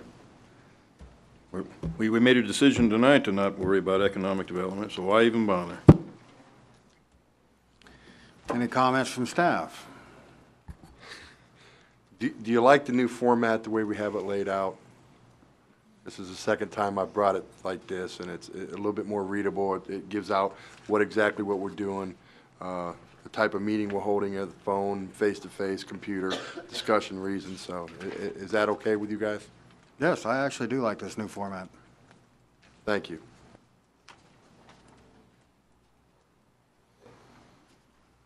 Seeing nothing further, we'll move on to item number 8, discussion possible decision to repeal Pahrump Town Ordinance number 35 relating to business licenses. I make a motion not to approve removing the town ordinance number 35 relating to business licenses. That is to say, we keep it. I'll second that. I'll second that because actually, I'm not going to second it. What I would like to do is just postpone this because Mr. Kobarger is doing a series of workshops on business licensing. The first one was today. Nobody there wanted to eliminate the business license entirely, but they definitely have ideas on how they would like the business license program structured, and I think we need to go through the rest of the series of workshops before we even discuss this. Mr. Chairman. Dr. Waters. Yes. Ms. Park, you say you did not second it? No, I'm not going to second that. I think we need to table it until a series of workshops are over. Mr. Chairman, if I may, there is at least a motion that's been made, so you may want to at least see if there's a second on that motion before opening it up to any debate, just to at least take care of that motion, or if it dies and well, Mr. Chairman, I wanted to second it, but I wanted to see if I could get Mr. Culkin to modify the motion. Is what I'd like to say is because we have the workshops, if we could bring that back on the 28th of June, with the business recommendations, and then we could vote on it at that time. The workshop's over by then? Yes. Make it one The meeting. workshops are 24 May, 2, 7, and 16 June. Make it make it one meeting after that, because Mr. Kohlbarger is trying to set one up in the evening after this, so the people who are unable to attend during the day. So I think we need one more meeting on this. That is the first meeting after, but it's about a week and a half. Would there be enough time to get it done by then, or do you need another meeting, Mr. Kohlbarger? You're the decider. Actually, I would like to chime in on this. Am I to understand that we're making a motion before the presenter has had a chance to even present this? Would you repeat So that? we're cutting off the presenter before he even has a chance to speak on his item. My apologies, I withdraw my motion to hear the presenter. Mr. Dunsing. Thank you, sir.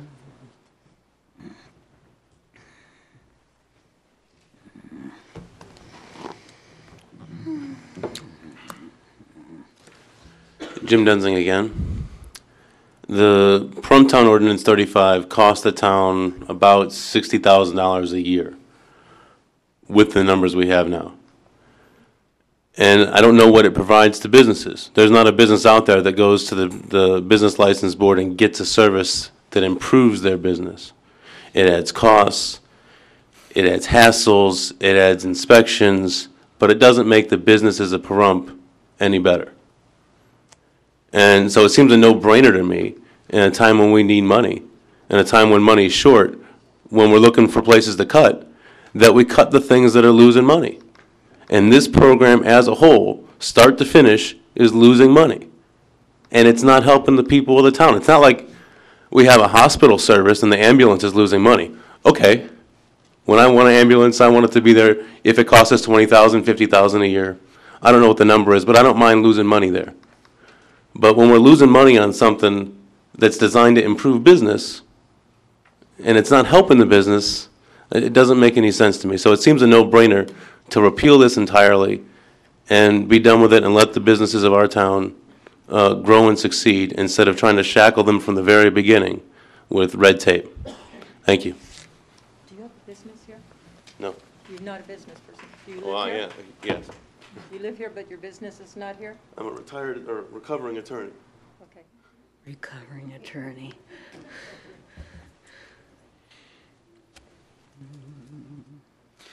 Any comments from the board? Questions?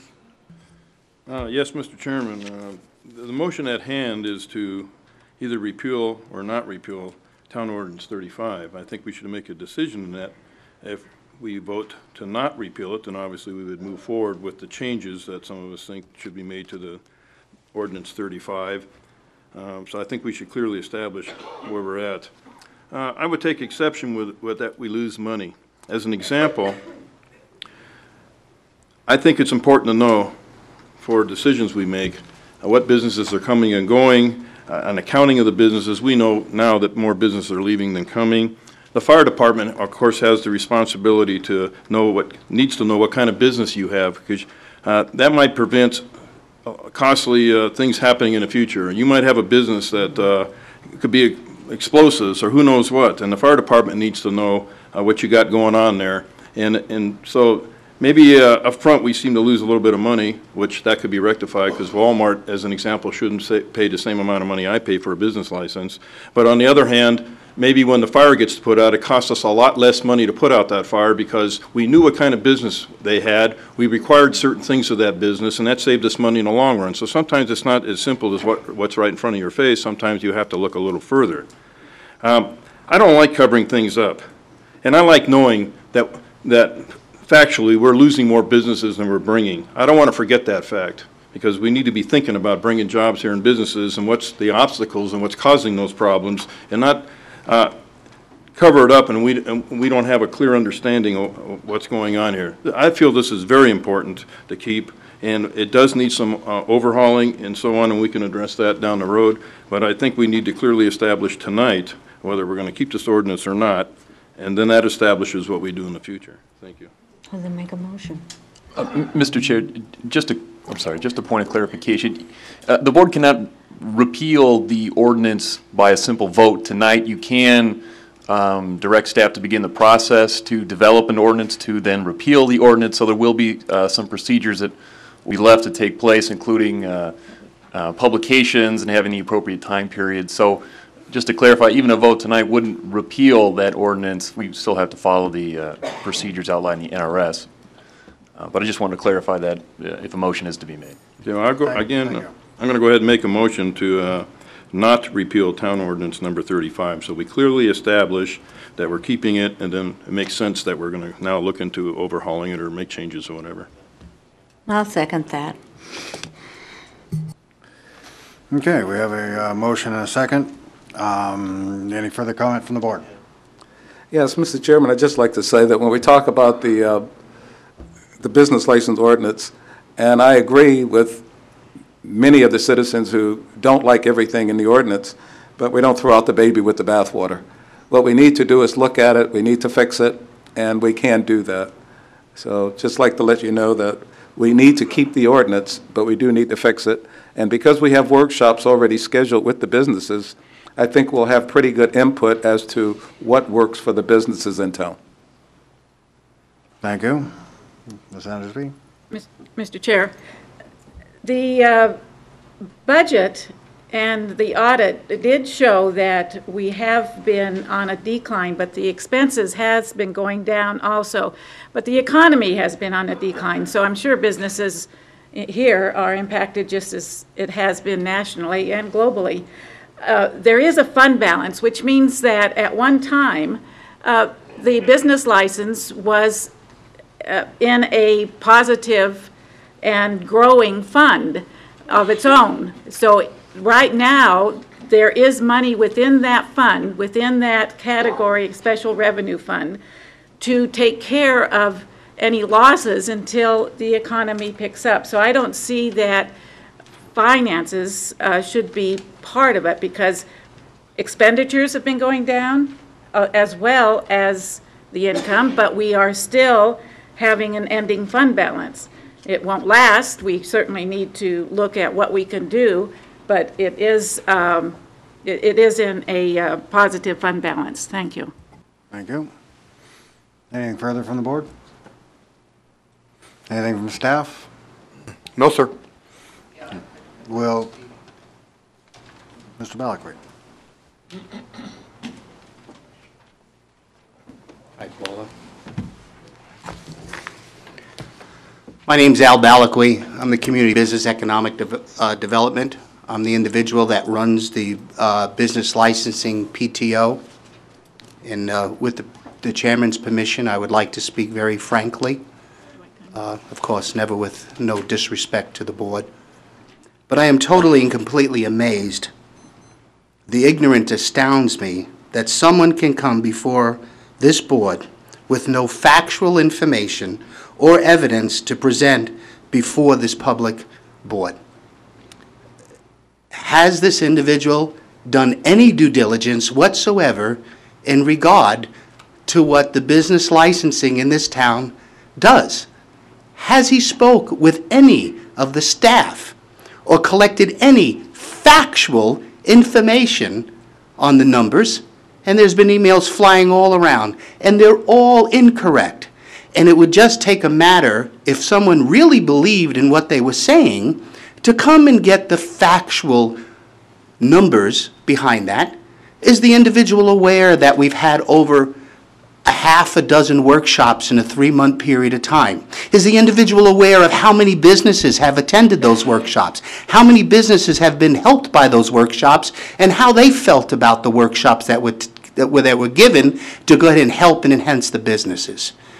Is an individual that comes before this board to talk about something owes the duty of your time and everybody in the public ordinance to find out the facts and present themselves as they are and not in an imaginary way, because that's not the truth of what's going on.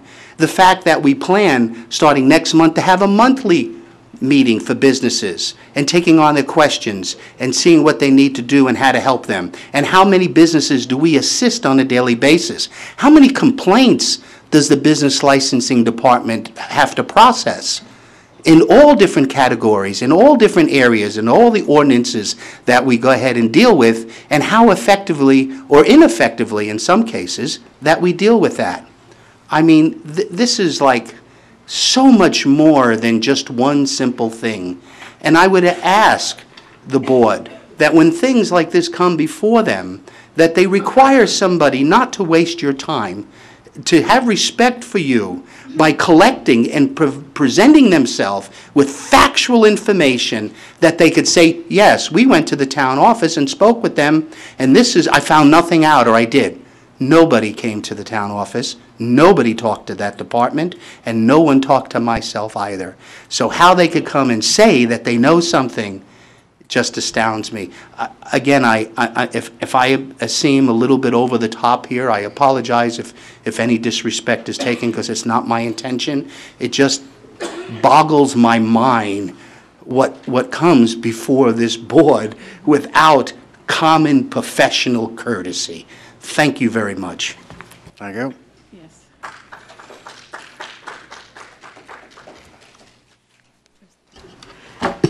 Paula Elefante, business owner, Going My Way Travel. I attended the meeting today, and I think what can come out of this with looking at the business license ordinance and the 5 amendments is a good thing. I'm not sure if all of you know this, but did you know there's 2,003 businesses in this town that have business licenses? And did you know the money generated from last year's business licenses was $106,806? That, times being what they are, and most of us business owners, we don't have a problem paying for our business license, because I know, for one, if I needed an air conditioning guy, I call Harley, but I checked him out before I ever called him the first time. I checked to see if he had a business license. I checked to see his credentials. And that's one of the things when we as business owners apply for that business license, we have to let the town know we're in compliance with the state of Nevada too. So what's wrong with that? The economy is such that you increase our property taxes, which may be, I don't know, a couple dollars. That can hurt a lot of people. And you're going to ding yourself $100,000? It's not logical, and it doesn't make sense. And we don't have a Better Business Bureau here in this area like the cities have. People don't have a place to go to say, this guy screwed me.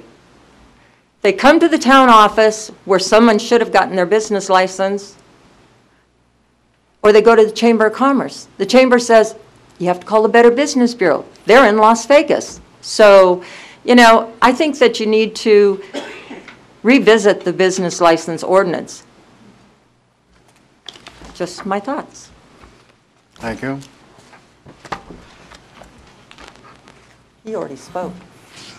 Yeah, he spoke as a presenter. Hi, Jim Dunsing again. I believe some of Mr. Balaqui's comments might have been directed somewhat in my direction, and so I'll respond a little bit. I've done some research in last meeting. I don't have a copy of it with me this meeting, but last meeting I gave to each of you a copy of the summary budget page, which I didn't create. It was a public record. I think all I did was circle all the negative numbers on the budget mark, because on the summary page, every single year of the summary page, and I forget 5, 6, 7 years how many it is, there's a negative number. And that negative number is about $60,000 a year. And I understand why the person who administers the program wants the town to continue losing money, because it makes him a job.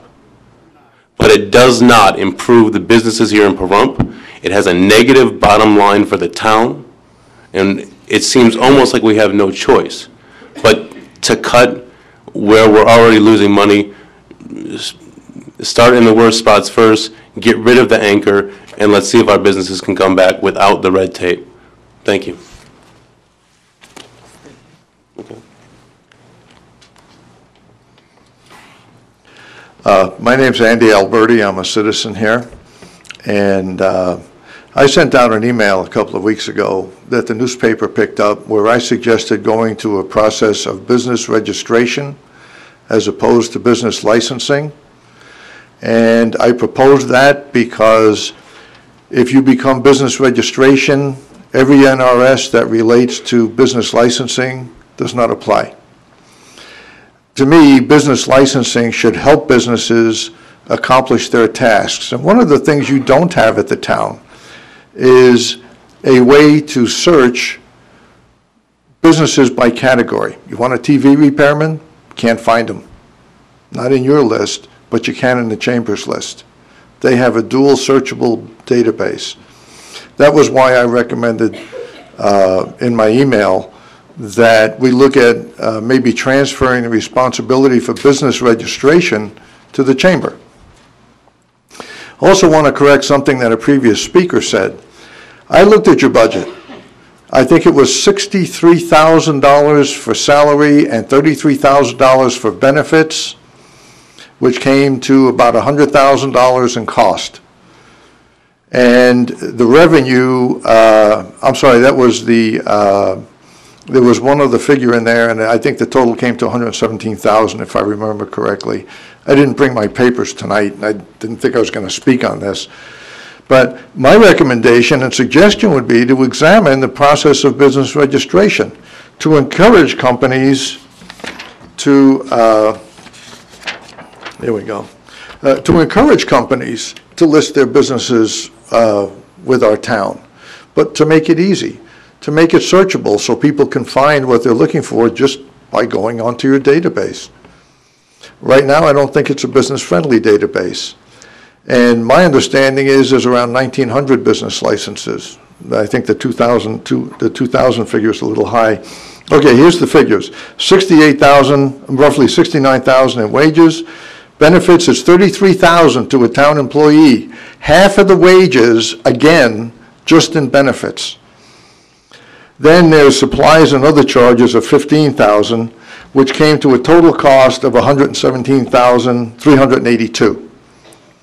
If you take away, if you take 1,900 business licenses, which I think that's about where it is, that means you're bringing in $95,000, which is a $22,000 shortfall. I think if you transfer this responsibility to the Chamber, you would make things a lot simpler, and I think it would be good for the Chamber and for the town. Thank you.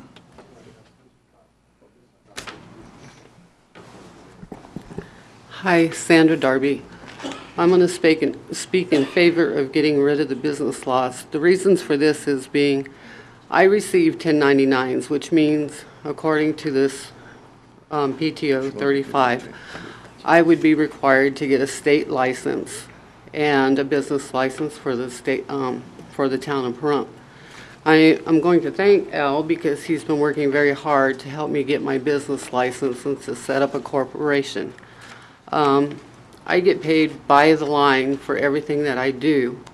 It's very difficult. Anybody in this town who receives a 1099, no matter if they make $35, $65, or $100,000, is required to have a state license and a town license. This is difficult. You know, some people don't make very much money and they could end up paying more for the licensing than they would ever make on the 1099. Cookie told me that. Al Balaqui, he told, you know, when I discussed it with him, this is true because you're self-employed when you receive a 1099, which makes you a business person. Even if you work out of your house, even if you sell something, you become an employed person. I did look up towns that were unincorporated that did not have business fees. One was Clackamas, Oregon. They did not have business licenses. They worked with their town in educating people and businesses to help them make their businesses work better in the times that we are living in now with the downfall in the economy.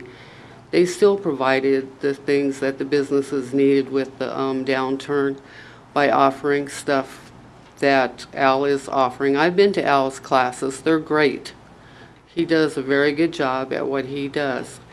But the way I believe politically and philosophically, I would like to see less regulations in the government. The less that they have to do with interfering in people's lives and stuff to make it easier is just the way I believe that it should be done. And it's just one more regulation, just like the impact fees. When government gets involved in business, it just stops the flow of business from happening. And that's the way I believe. And that's the reason I would like to see the business fees gone. I would still have to get a state business license, which Al is helping me do, and I thank him very much. He's a great person. He's helped me tremendously, and I hope he continues to do it. Thank you.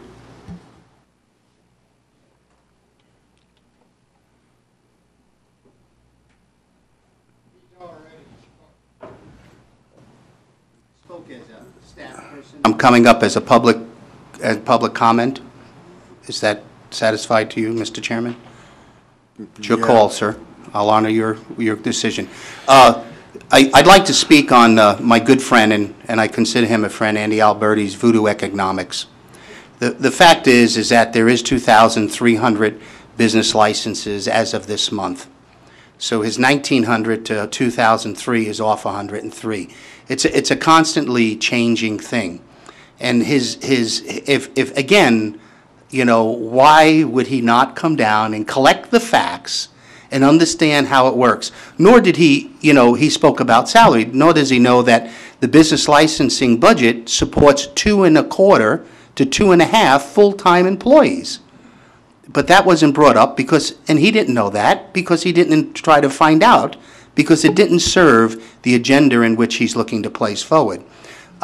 In regard to, I'm here talking about this to salvage my job. Well, you know that gentleman could have it, you know, if he so wants it, because with the time that I commit and dedicate to this job far exceeds what I am compensated. I assure you that. And if that's possible, I would be glad to give you a long list, as long as any one of your arms, of people that will come up and then tell you that, as Mrs. Darby here you know, gave witness to here today there on what we do. But we do a lot more things than just registered businesses.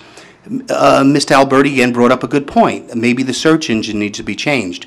And I would embrace that change. But, you know, I'd need someone to come in there and volunteer maybe. You know, we all could complain and point figures, but nobody is willing to make a change or contribute to making things better. It's always easy just to complain. Well, you know, you got a good idea, fine, bring it forward, let's work it out, and let's kind of go from there. You know, my father told me any fool could criticize, and most fools do. You know, I mean, so if there are suggestions to be made and information, let's come and sit down with the department, and then he would have known where his figures were wrong. Then he would understand what else is going on. And Mrs. Elefante brought up, we don't have a Better Business Bureau. And the business licensing does handle all the complaints. And we do follow up with the complaints. And I've been to court and testimony and follow-up. Do we all do them as efficiently and effectively as I want? By far, we don't. But I'm constantly achieving to go ahead and do them better, and constantly reaching out to go ahead and benefit the citizens. Whether this board decides now or in the future to hold or not to go do with business licensing, that's your choice. And that's a choice I will respect. But let me assure you that the benefits that it offers far exceeds any type of overrun that it may be. And once you do your due diligence and find out, I think you would agree with me. That wasn't a challenge to you. That was to the audience. I thank you very much, and I do appreciate the opportunity to talk. Thank you. Mr. Chairman, I accept Mr. Malibu's offer that I can take his job. I thought you got one. I'll take All right, seeing nobody else coming up for public comment, we'll call for the vote. The motion is not to repeal Pahrump Town Ordinance Number 35 relating to business licenses. All those in favor signify by saying aye. Aye. All those opposed, nay. Motion carries 4-1. Item number 9, discussion possible decision to direct staff to move forward with the adoption and enactment of the speed limit study as presented by Nye County Road Department and all matters properly related thereto.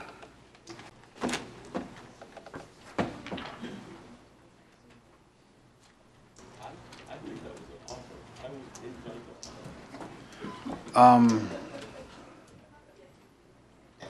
Kohlbarger, Yes, sir, Mr. Darby. do you have any, Yes, sir. You have this in front of you. Everybody on the board had an opportunity to come in and get the study. It was made available to each and every town board member.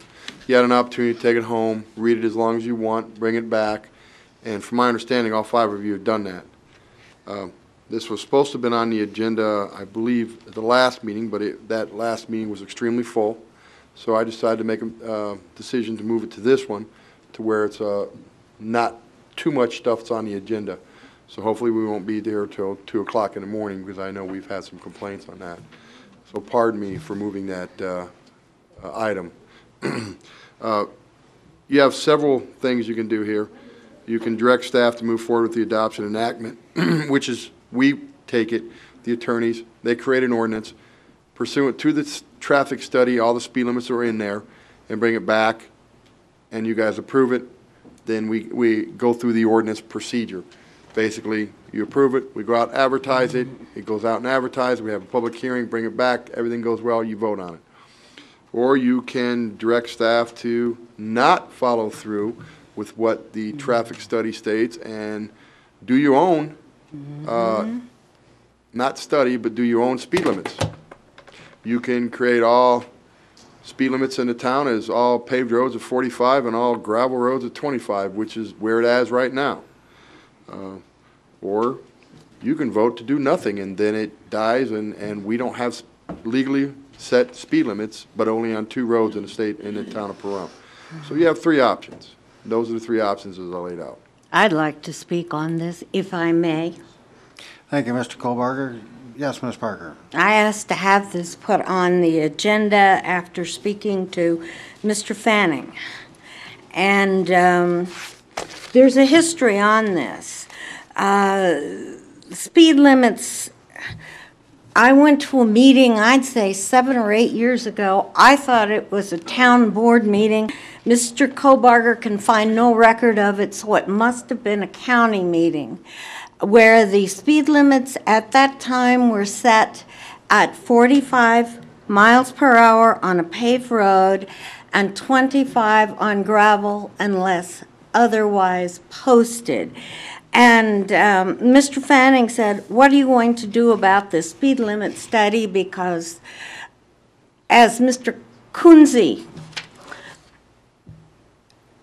explained to us that the speed limits were ours to decide on. So what I would recommend that we do, because to put signs up on all the different amounts of those different streets, if I remember correctly, would come to about $600,000. So I would recommend that unless otherwise posted, we just stay with 45 on paved, 25 on non-paved. There's actually, Dr. Waters and I checked it out, but there's actually a sign to that effect on Bella Vista, currently posted. Yes, so that would not require us to put up a lot of signs, and if the county wanted speed limits changed on specific roads, maybe they'd work with us in funding the signs for those specific roads, but that's my recommendation. Mr. Chairman. Dr. Waters. I somewhat agree with Ms. Parker, especially on the fact that we have speed limit signs at each entrance to Pahrump as it is. But what I'd like to do is I'd like to go ahead and say that we move forward with adoption of the speed limit study that the county gave us and provided to us, and leave the signs as they are. And since these are county roads, let the county change the signs as they come up with the funds to do so. I thought they made it pretty clear the signs were on us. They're county roads, they're county streets, and But I think... it's our ordinance, that's the problem. And if we have an ordinance saying that we accept the speed limit study as presented by the county, then we have the speed limit set, and it's something that's enforceable by the sheriff's office, which we want. But it has to be posted. Mr. Kohlbarger, is that... But then we can always let the county put the signs up as funds become available. Mr. Kohlberger, is that within the range of this realm? In the range of the realm. Yeah. I like that. Good. You still have to direct staff, specifically the town attorney, to create an ordinance to adopt the traffic study as is and bring it back for the public hearing and for the ordinance process to go through. Once you do that, then the speed limits that were set in the speed limit study will be official. You just can't say we're going to adopt it and move forward. It has to come through an ordinance, which again, the town attorney will have to create, adopting everything in the traffic study, bring it back as an ordinance form. That is my motion. It does kind of explain it, but as Ms. Parker brought out, Dr. Waters brought out, these are not our streets. They belong to the county because the county has the responsibility for maintenance, for drainage, for everything that has to do with roads because they have the road department. They're responsible for such things, but yet this seems to imply that we're responsible for the setting of the speed limits upon somebody else's roads. Unfortunately, the way the law states, we set the speed limits because they're within the town boundaries. They are ran, constructed, maintained by the county, correct. But we have the jurisdiction on setting the actual speed limits. So by having that jurisdiction, does that, if we decide to adopt this speed limit study, which is an amazing amount of data that was collected, by passing such an ordinance, would we be liable for the cost of the signs because they are county roads? Or by adopting this study and creating such an ordinance, would that put the ball back in the county's court as far as posting the limits? We would have to do a little bit more research on that, sir. I know the county said it was us, but in doing just a little bit of research, we feel that actually it would be them because, again, they own the roads. We just set the speed limits. But I'm sure we could probably work out an agreement with the county because, again, the relationships with staff is pretty good. So if you want to move forward with the ordinance, we could sit down with the county staff and work this out. Very good. Thank you. Does that answer the questions the board had as far as financial responsibility? Mr. Chairman. Mr. Chair, I have a question also. Just Mr. Culkin? Ladies first. Ms. Endestry. Thank you, Mr. Culkin.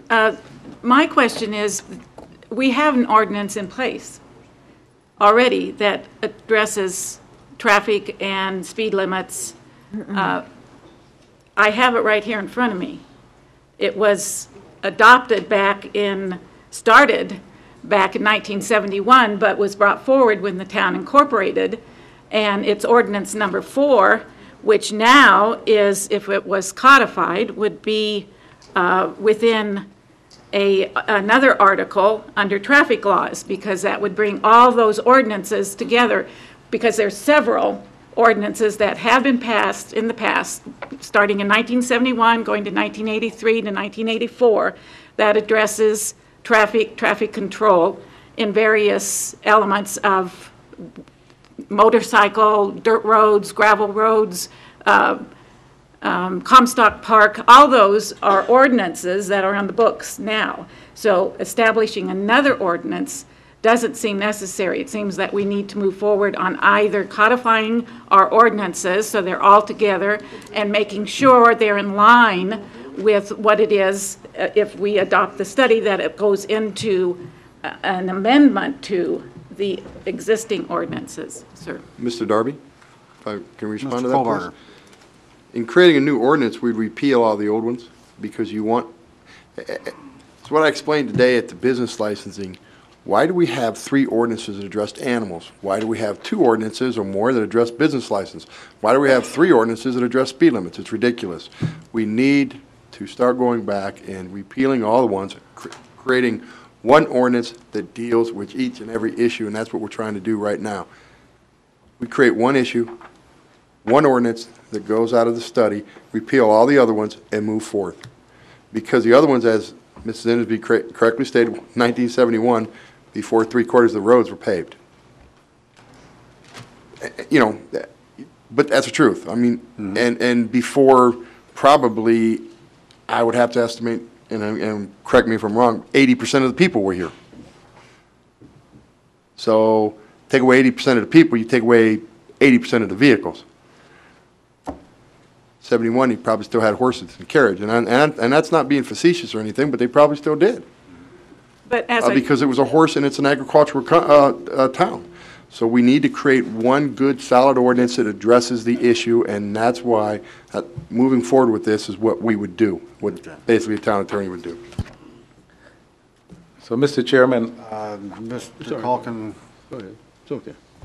I was going to go ahead and make a motion. The motion that Mr. Kohlberger stated earlier, and that I would like him to repeat, because that's what I'd like in my motion.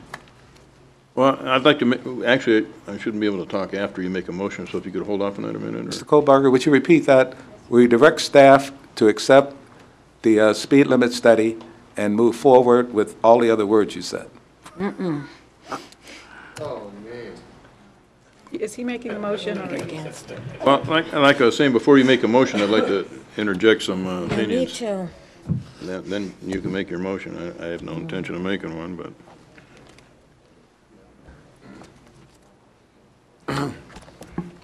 Mr. Darby, would you like me to respond?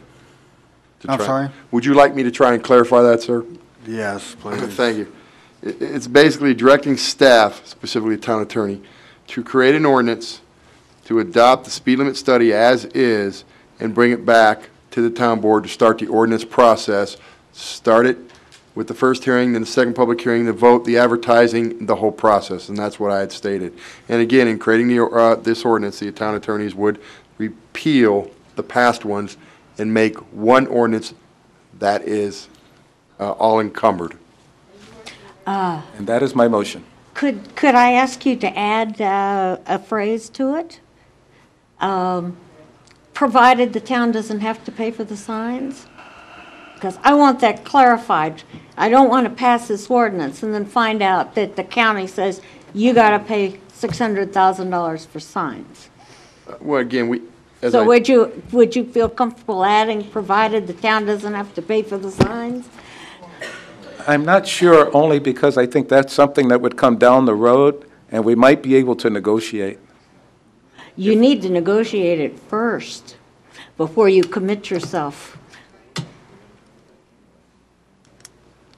It's got to come back.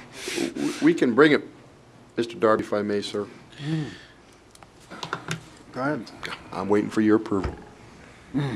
As Seaton was kindly whispering into my ear here, move forward with creating the ordinance, and we can get the answers before we bring it back for the approval to move forth. That way they can start to work on getting it done. Because again, you're going to have to do this one way or another, and either you're going to have to do it by ordinance form one way or another. Whether you want it 45s on all paves and 25s on all gravel, or if you want to or otherwise marked. Or is otherwise marked, or to incorporate the speed limit study, or to do nothing at all. It's got to be by ordinance. And we really need to repeal all the other ones and make one ordinance that's all encumbering. Oh, that's part of the motion already. Yeah, I understand that. I was explaining kind of what to Mrs. Parker, actually, that let staff and county staff sit down and see what we can get worked out, please. As long as you come back to us with whether, with it in writing, that we don't have to pay for the signs.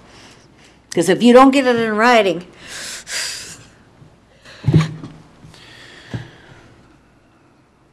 So basically, this is a motion to direct staff to create an ordinance to adopt a speed limit study.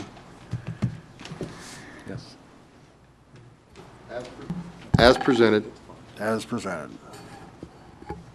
And repeal. That'll be part of the ordinance we bring back. That'll be part of the new ordinance, so that doesn't need to be part of the motion. All right, so we have a motion to direct staff to create an ordinance to adopt the speed limit study as presented. Is there a second?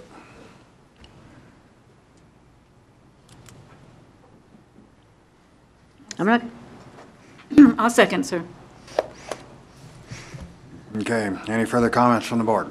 Yes, Mr. Chairman, I have some concerns. One of the things I didn't like hearing was when the county did their presentation was that, as an example, Simpkins Park has a speed limit sign of 15 miles an hour. So this town determined that 15 miles an hour where children play was the appropriate speed. But then we heard that the judge would decide whether or not they liked that or not. I always thought a judge was supposed to enforce law. Though I do have personal experience, they ignore them around here and they just basically make up their own rules. I don't like that. The town also gives all of its money that it has for road tax to the county to take care of our roads. That includes signs, in my opinion.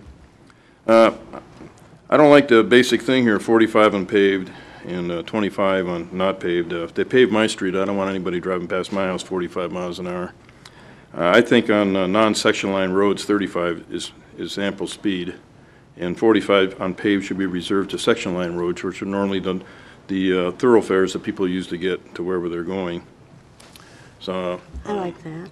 I think we need to look at this a little bit more, but I understand this is just a move forward and look, and we can still make some changes. I just want to make sure that's correct. And I don't have a problem with moving forward, but we need to be thinking about some of these things. Also, I'm concerned about the liability. If we place a speed limit on something and it isn't really in the best interest or whatever, someone could turn around and sue the town because we placed a speed limit on it, as an example, 45 down past somebody's house, just because it's paved, and a kid gets run over and they sue the town of Pahrump. So we have to be careful what we approve here and everything. So we do need to put a little more thought into this. Not just because the county says this is what we determined. We need to make up our own minds. Mr. Kohlberger. Yes, when we create the ordinance, it will be brought back to the town board to review, and you can make changes before the final public hearing. Actually, you can make changes at the public final hearing and move forth. This is not a catch-all, do-all. When we bring the ordinance back, it's set in stone. No, it's not set in stone. It's up to the five around the table, and y'all can tear it apart again, put it back together again, and do anything you want to that ordinance. But we just need to have direction to move forth, to bring the ordinance to you so you can tear it apart. Did I answer your question, Mr. Calkin? You did. Thank you. Thank you. Thank you. Darby. Ms. Endersby. Then I wonder why we're adopting this study if we're not going to take the findings of the study, which the study was an in-depth study. It sounded to me as they monitored the roads and determined what the average speed was and what the determined speed should be posted so that they could legally enforce it. And then judges could base their decisions on something that had merit, which is within the study. So if we're going to negate the study, then why are we adopting the study? I don't believe anybody said we were going to negate the study. Well, if we bring it back and change speed limits that are altered from within what the study had to say, it would be. There are sections of the study that said that the data was corrupted by being too close to the highway. That area may need to be reduced because it's getting right next to the highway. I mean, all it does is give us a little room to play with. It's not negating the entire study. Mr. Chair, the idea of accepting the speed limit study is simply to make it official that we are looking into this thing. We're accepting it, but that doesn't mean we accept it verbatim as what it says. It just means we're accepting the study for us to look at further. Correct. Any further comments from the board? We will open this up to public comment.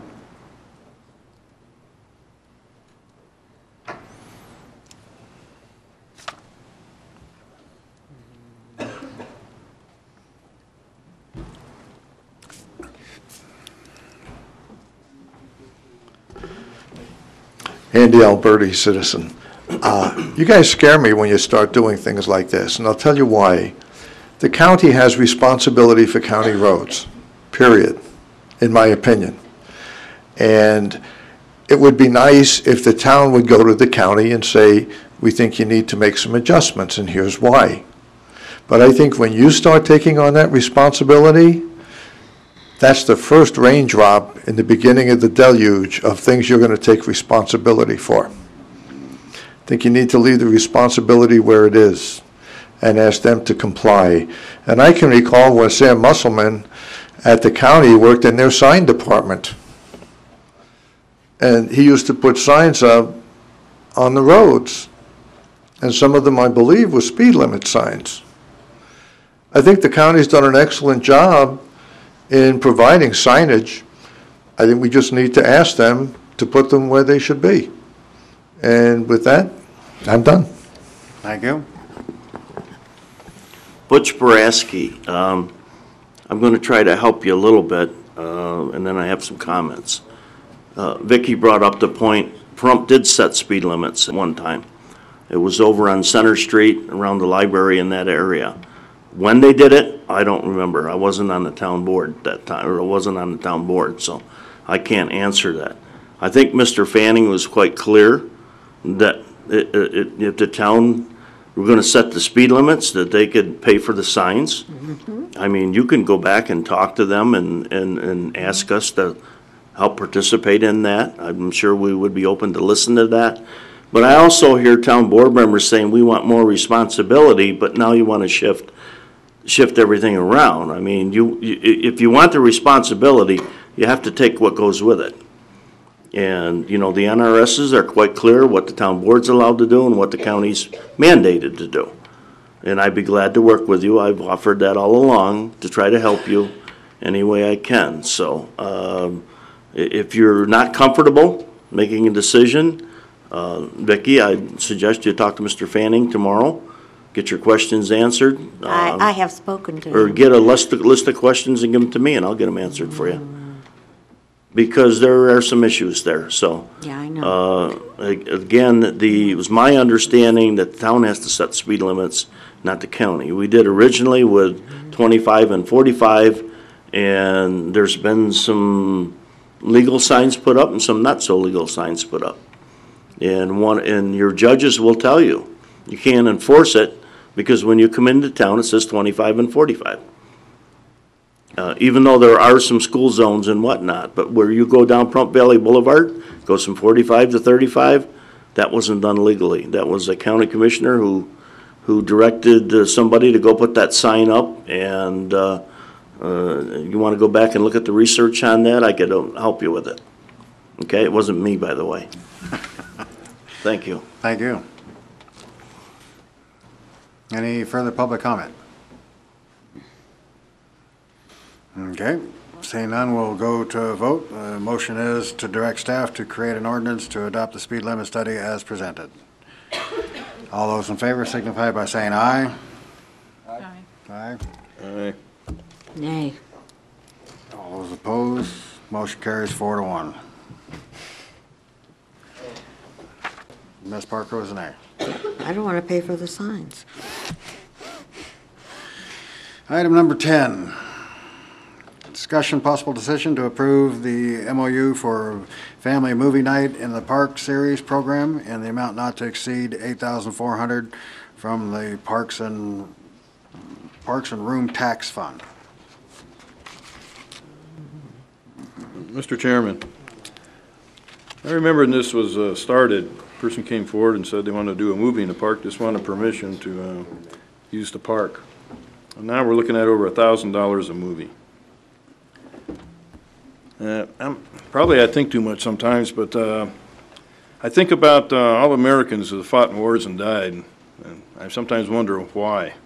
Americans seem to have lost their drive to achieve. They lost the American dream, and now that all they want to do is just complain about everything, and then they just want to stick their hand out. And I'm looking at this as a charity kind of thing. I know it's not going to be politically correct or a good thing to not support this, but I'm tired of, I think money should be spent to get a return and not feel good. I spoke about that before.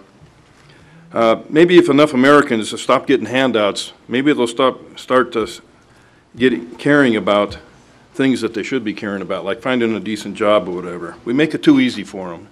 When my kids went to school, half the kids were on free or reduced meals. I mean, what happened to American pride anymore? I'm just going to take a stand on this. I'm not going to vote for this. We're just making it too easy for people, and they just don't seem to care anymore about anything. And As an example, we had a big issue on here earlier about jobs and whatever. There wasn't that many people in here. People just don't seem to care anymore. Just give, give, give, give, give.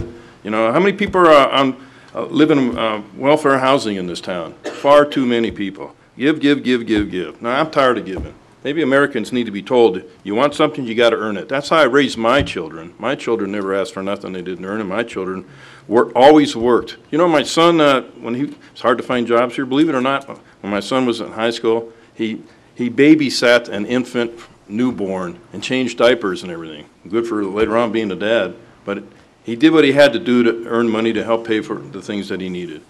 And he wasn't raised to give, give, give. Some people say, well, it's about the children. Yes, it is. We need to teach them that they need to earn things in life to get them and stop giving all these handouts. Sorry, but that's how I feel about it. Mr. Darby, I have a question of Parker. staff. Mr. Kobarger, which budget is this coming out of? Mr. Kohlbarger? It is coming out of the Parks and Rec Tax Fund. That was my question. I would like to say that this is being paid for by the people who come to town and spend their money here. But I'm glad to see that you've expanded it to 8 movies, because I have been asked about this all year long. You're going to have the movie in the park again. You need to have more nights. You have a heavy, heavy attendance on this. We don't have, it's Parks and Rec, but we don't sponsor any recreation in the entire year other than maybe a free night at the pool or these movies.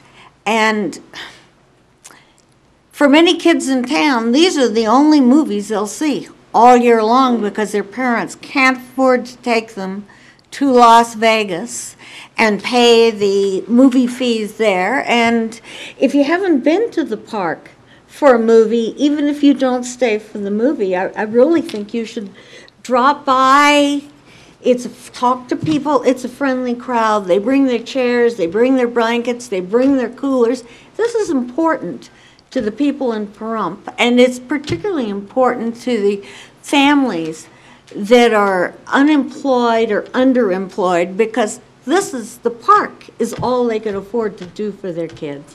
So I would like to make a motion that, I don't have it in front of me, that we fund out of the room tax fund, room tax park fund, the 8 movies in the park.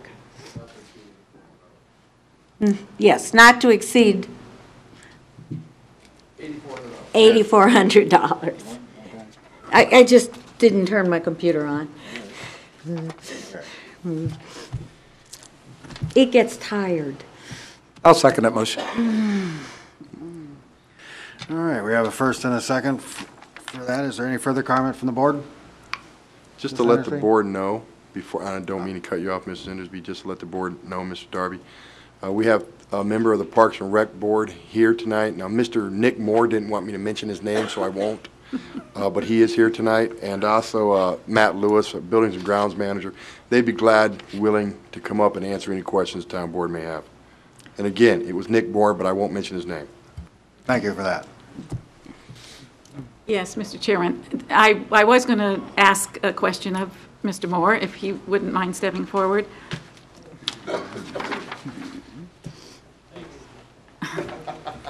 I saw you here anyway, and I was going to ask the questions of you. But, Mr. Moore, I was aware of the movies last year. The years before, I really didn't zone in on them because we usually left during the summer, but I did attend them, and I was very impressed. How is what you're doing this year different from last year? Because I don't remember this request coming in, and if it did, is it the same request from last year? Twice as many movies. Yeah, it's just twice as many movies. We took a lot of flack last year for only having the 4. And I mean, we're talking 400 to 600 people on average come out for this community event. And like I said, in this kind of economy, There's not a whole lot of, there's a lot of hardship in our community, and this is a really easy way to bring families together, and it's just really good for our community. Yeah, I completely agree. It was a great experience for myself and my grandkids that went with me. But with that, is Entertainment Concepts the same company that did it last year? Yes. Yeah, it is the same company that we used last year, and I believe that that it's been out to bid. If I could ask Matt, but and their rates are half the price of anyone else in the industry if we tried to basically find someone else. And I saw the contract, but I didn't see who the principals are with Entertainment Concepts. They live in, the company's in Las Vegas. Matt's coming. Okay. To another pay grade, is that it? Okay. I didn't do it on the contract. Matt Lewis, Buildings and Grounds Manager. Yes, it's the same outfit as last year. Gary Bouchard is the contract. We do have a signed contract by him. They are out of Vegas. We have looked into it quite a bit in the past, and it's amazing how inexpensive he is compared to the other events that they put on, other companies put on. And again, he cuts it a little bit by the movies. We're selected. We have just a small selection of movies that we can pick to keep the price down, and that is the same company. It's just about the same price. I don't think there was much of a increase on it from last year. And again, like Nick was saying, this is double movies, 8 movies. That makes it every Saturday night. The Parks and Rec Committee, last year, there was like softball tournaments that, so okay, we couldn't show it this night, we couldn't show it this night.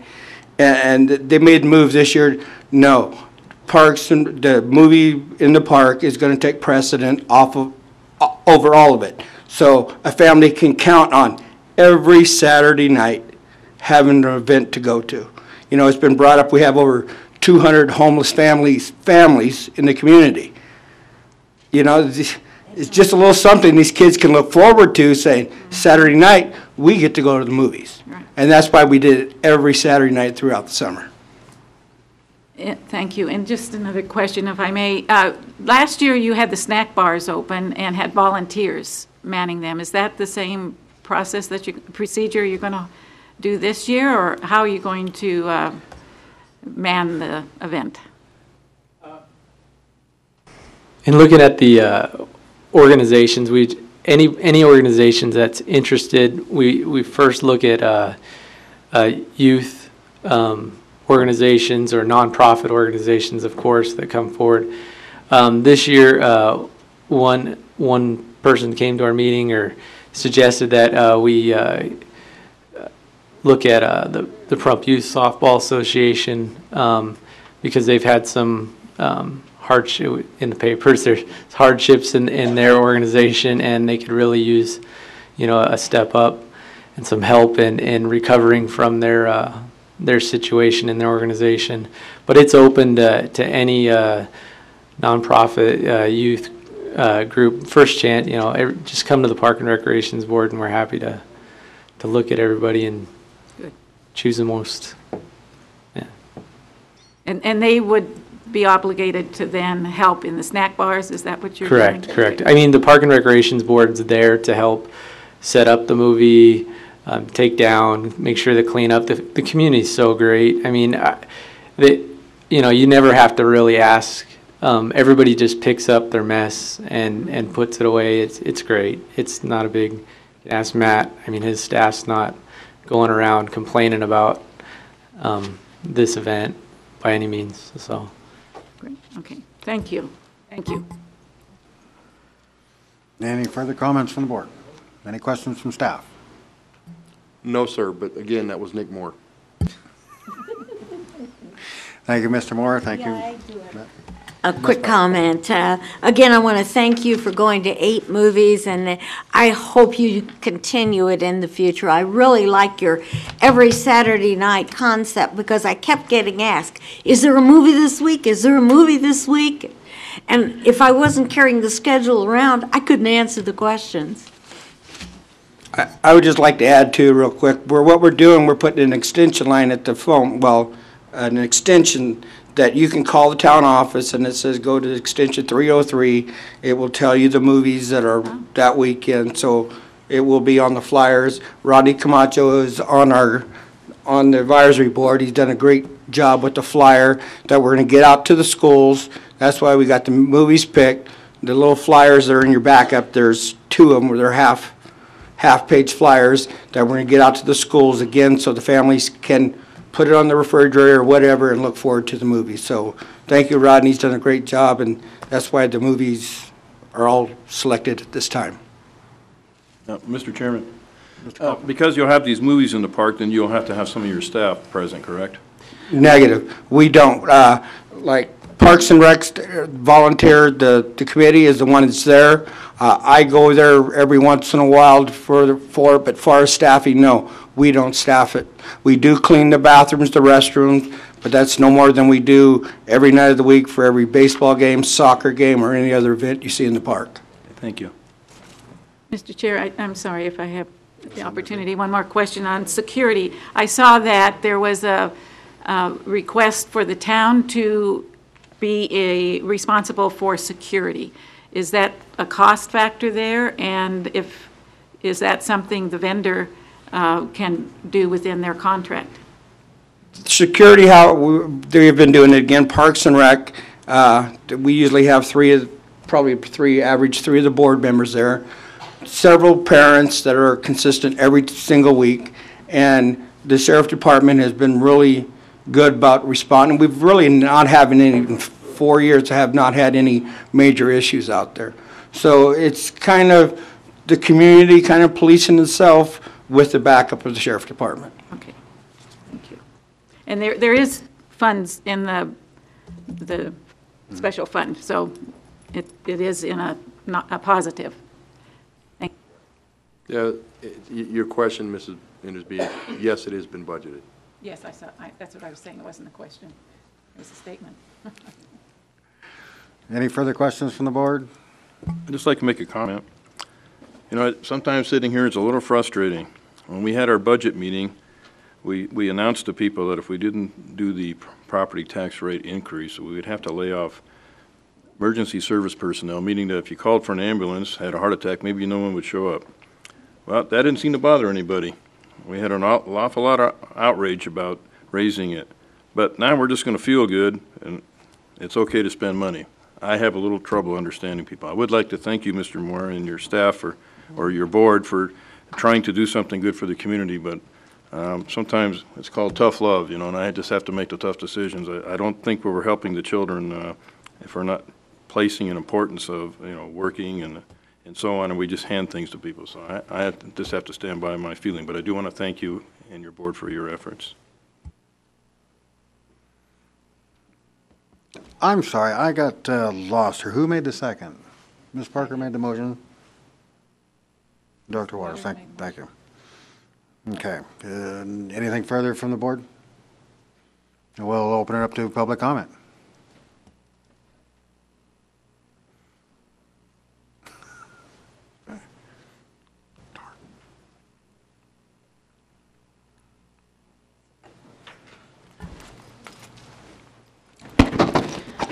Donna Cox, and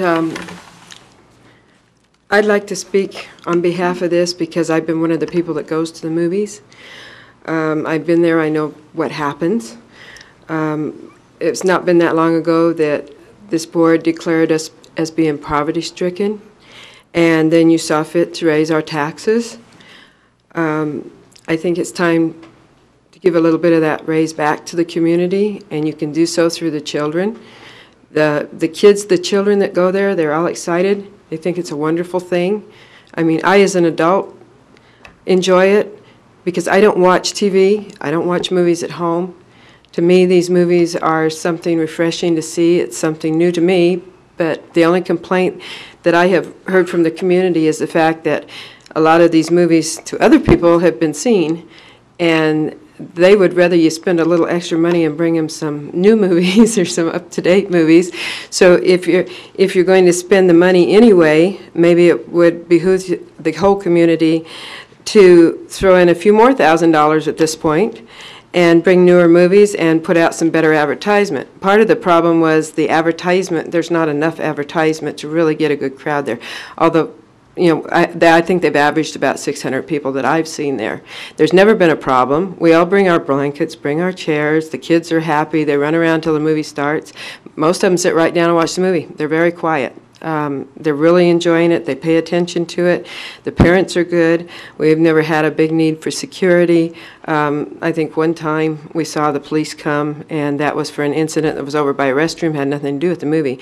And then there's also the fact that people make money off of the snack bar, so that gives a few jobs. That keeps the kids, some of the kids employed. You know, even if they just volunteer, it gives them something to do. The price of gas is outrageous. They can't afford to go over the hill to see anything. The people here are pretty isolated. We don't have drive-in movies. We don't have any kind of movies other than the kids sitting in front of the TV. At least they get out to socialize. You know, they get to see their friends. They have a good time. Maybe it would behoove the town to buy some equipment of its own.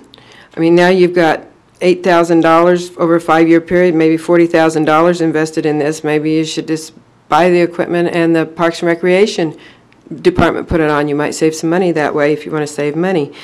Maybe they could put some free ads on Channel 41 or Channel 30. Maybe they'd be willing to donate that to the community. Maybe the county would even throw in a few bucks. There's a lot of ways to work this so that everybody gets involved and it's not just on the backs of the town or the town board. The only problem we've had is sometimes it has rained. When it rains, if it was possible that they could put those movies on a different night, kind of make up for it. But basically, I'd like to see you vote in favor of it. Thank you. Thank you. Anybody else for public comment? With that, we'll go to a vote. Motion is to approve the MOU for Family Night in the Park Series not to exceed $8,400 from the Parks Room Fund Tax. All those in favor signify by saying aye. Aye. All those opposed? Nay. Motion carries 4-1.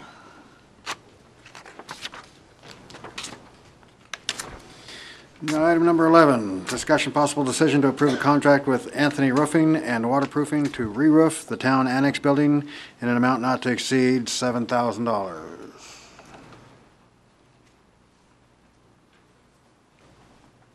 Mr. Colbert.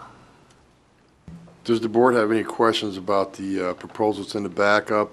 If so, Mr. Lewis is sitting here and he'll be glad to answer any questions. The roof does need to be repaired, as it was pointed out to us by several citizens during the budget meeting that the roof is basically falling in on our heads. Matt went out, got 2 proposals, lowest bid wins. Any questions? Actually, I wanted to start this out with this. This isn't going to turn into another road center, is it? I mean, this when they start peeling it off and they're actually going to go down to the plywood, or we're not talking about just laying over the top of the existing? No, that's it. We're actually going down to bare sheeting. There's 2 roofs on that building at this point right now. And, no, we've checked in the corners where if it was a dry rot problem, that's where they would start. That's why the bid is, I mean, not to exceed is $7,000 in case we do have to replace a few sheets. But the roof kind of, it's been about in the last 8 months is when it's really come apart on us. Like, again, it's just a thin rubber membrane over a foam sheeting. So once that wind caught it and tore it, that's when the leaks have really started. It hasn't been a long existing problem, and neither one of these roofs are completely flat and hold water like a bathtub like the root center. Thank you. Any questions from the board? I would just like to ask Mr. Lewis, I assume you've been on the roof and walked around it, you don't feel any like weak spots or anything? No, you really can't. It's, again, with the foam application they have on it, it's tough to really feel like a most roof where you can walk around between the joists and tell where you have a rotten spot or not. And that's not the case on this roof. And I'd just like to add too, this is going to be a commercial type application to this roof. If you look, it's a 5-year warranty for any leaks, and that was tough to get. And the expectancy on the roof is 20 years. We looked into this quite a bit. I have a friend that had a roofing company in California for many, many years. I went over the application with him, had him kind of, guide me through it quite a bit, and he agrees that this is the type of roof to put on that building. Yeah, in layman's term, this is going to be hot tarred, correct? Yeah, both applications were hot tar. But the one we're going with here is that 4-ply. It's a little bit different type of, pretty much hot mop, yeah. Yep. Okay. I'll make a motion to go ahead and approve contract with Anthony Roofing and Waterproofing to re-roof the town annex building in an amount not to exceed $7,000. I'll second. I have a motion and a second. Is there any further comment from the board? Yes. Ms. Endersby. Thank you. Yes, Mr. Chairman. Ms. Endersby first. Please. Okay, ladies first. Go right ahead. Thank you. Mr. Lewis, I saw on the proposal and the that there would be a start date once it's accepted within 3 days, but I didn't see an end date, and I realize you can't exactly say how long it would take until you get up there and start, but there has to be an idea of how long it would be, because one of the concerns I have is that that's, as Mr. Culkin said, we don't want to get into now, we don't have the annex to hold meetings at, and that's our only source of public space right now. So is there any idea how long it would take for completion? Again, what's going to take as long as putting the new roof on is getting the old roof off. And again, he says 7 days. If everything goes, just replacing a few pieces of sheeting, 7 days max, and they'll be off the roof. But again, it's like anybody that's worked in any old building, you got a little water leak, you go to change the faucet, and now after you go in, expose the wall, it's not the faucet, now you have to change the pipe, et cetera, and it just grows. We looked at this building really close, we beat it up pretty well. Anthony Roofing has been in business a long time, they've done a lot of big jobs, and he just don't think this will be an issue. And there's just no guarantees. I understand there's no guarantees, but the 7 days is helpful to know. But with that, there's interior damage also. I mean, you can just look up on the ceiling and see that there's interior damage. So if this contract is only for the roof, what's going to be done, if anything, for interior repairs, and how long will that take? Buildings and ground staff will do the false ceiling like you see above your head here, and we'll be doing that during the day. And again, we'll keep it open for meetings. We can work around meetings. We do that type of thing all the time, and as far as working around meetings and schedules. So as far as the interior of the building, we wouldn't be holding up any meetings or that type of scheduling. But if the work is being done on the roof, you'd have to close the building down, right? You couldn't have meetings in there during... Just during, they're not going to actually expose it down to the trusses. It'd be the sheeting. So there might be like a 2-day period there that maybe you could not occupy the building. But again, it's a great group. If you notice, both these groups are local, and I really feel they'll really work with us in our schedules to make sure that we can continue having the meetings, since our space is so precious at this time. Yes, very precious. All right, thank you. Dr. Waters. Ms. Endersby asked my questions. Thank you. Sorry. That's okay. Okay, with any further questions from the board? Any questions from staff? We'll open this up to public comment.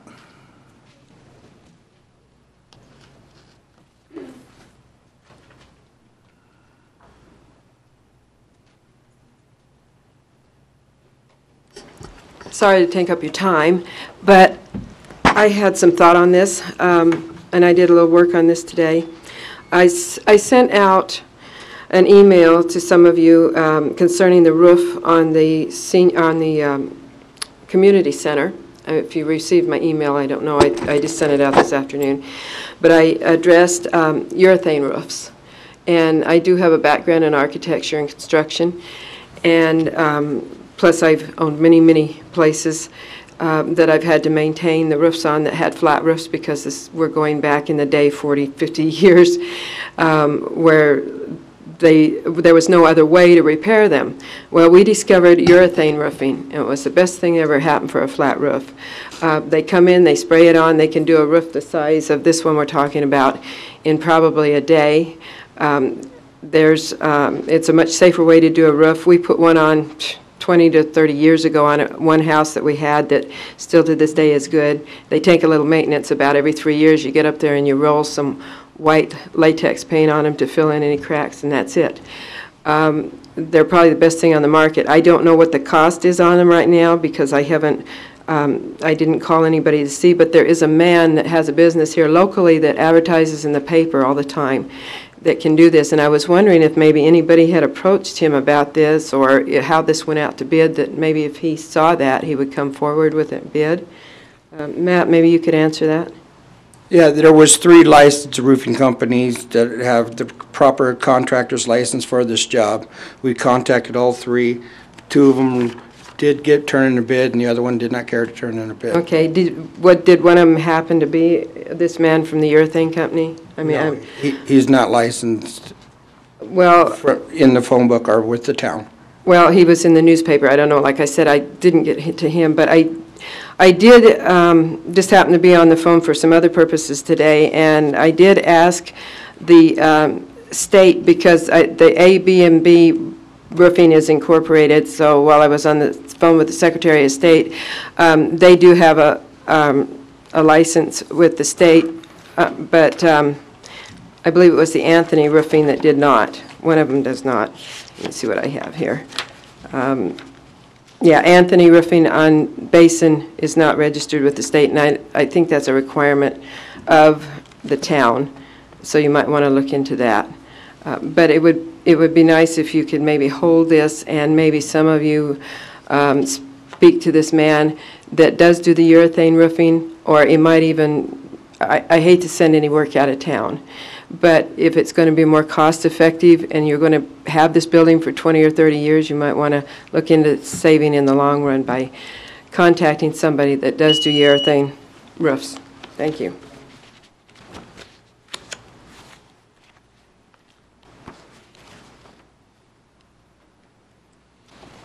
Any further public comment? Any further questions from the board?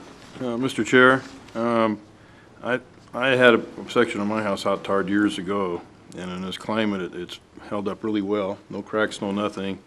The foam roof that she's talking about would be good to put on the top. It's also good for insulation, but I personally wouldn't want it as my main source to keep water coming through, because on a commercial building like this, there's air conditioners up there, and people walk around on that stuff, and they crack it.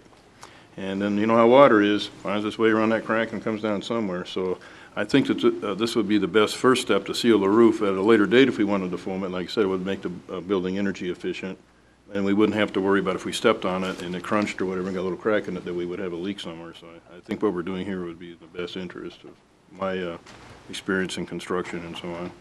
Point of order, that stuff gets hard as a rock, and it doesn't sink in, and it is used to go right on top of the old tarred roof, because the problem we had was the old tar roofs tend to have sways in them, and then they fill up with water. This would just level it out, wouldn't happen again. Thank you. you. Any further town board comments?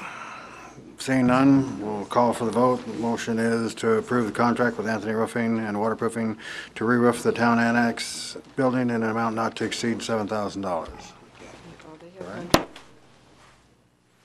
All those in favor signify by saying aye. Aye. Aye. No opposed. Motion carries 5-0. Item number 11, discussion possible decision to approve placing a bid in the local newspaper for 2 ambulances to be funded from the Capital Outlay Ambulance Fund.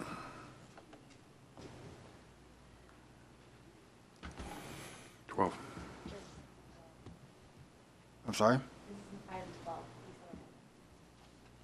This is item number 12? Isn't that what I said? Item 12? So you said Did I say 11? I'm sorry. Item 12, discussion possible decision to approve placing a bid in the newspaper for 2 ambulances to be funded from the Capital Outlay Ambulance Fund. Mr. Kohlberger. Yes, sir. Chief Lewis is here if you have any questions. However, this is just requesting to go to bid. We have the funds set aside in the ambulance fund. All the funds are coming from the brothel fees that we've collected over years. Fortunately, Chief Lewis laid off for 1 extra year so we could have all the money in there from the brothel fees to pay 100% of this, and that's where it's coming out of. It's going to spec. He'll put out specs in the local newspaper, and then he'll send them to the builders directly themselves. We'll get the bids back. They'll be open. They'll be brought back to the town board for approval to go to bid or to award the bids to the companies. And this only goes out to local papers? No, sir. It goes out. It will go out to local papers, local papers. But Chief Lewis will also put it on any pertinent websites and will contact the companies directly themselves and email the specs to them, which is how it's been done in the past. Thank you. Any questions from the board? I would just like to hear from Chief Lewis as to the need for these items.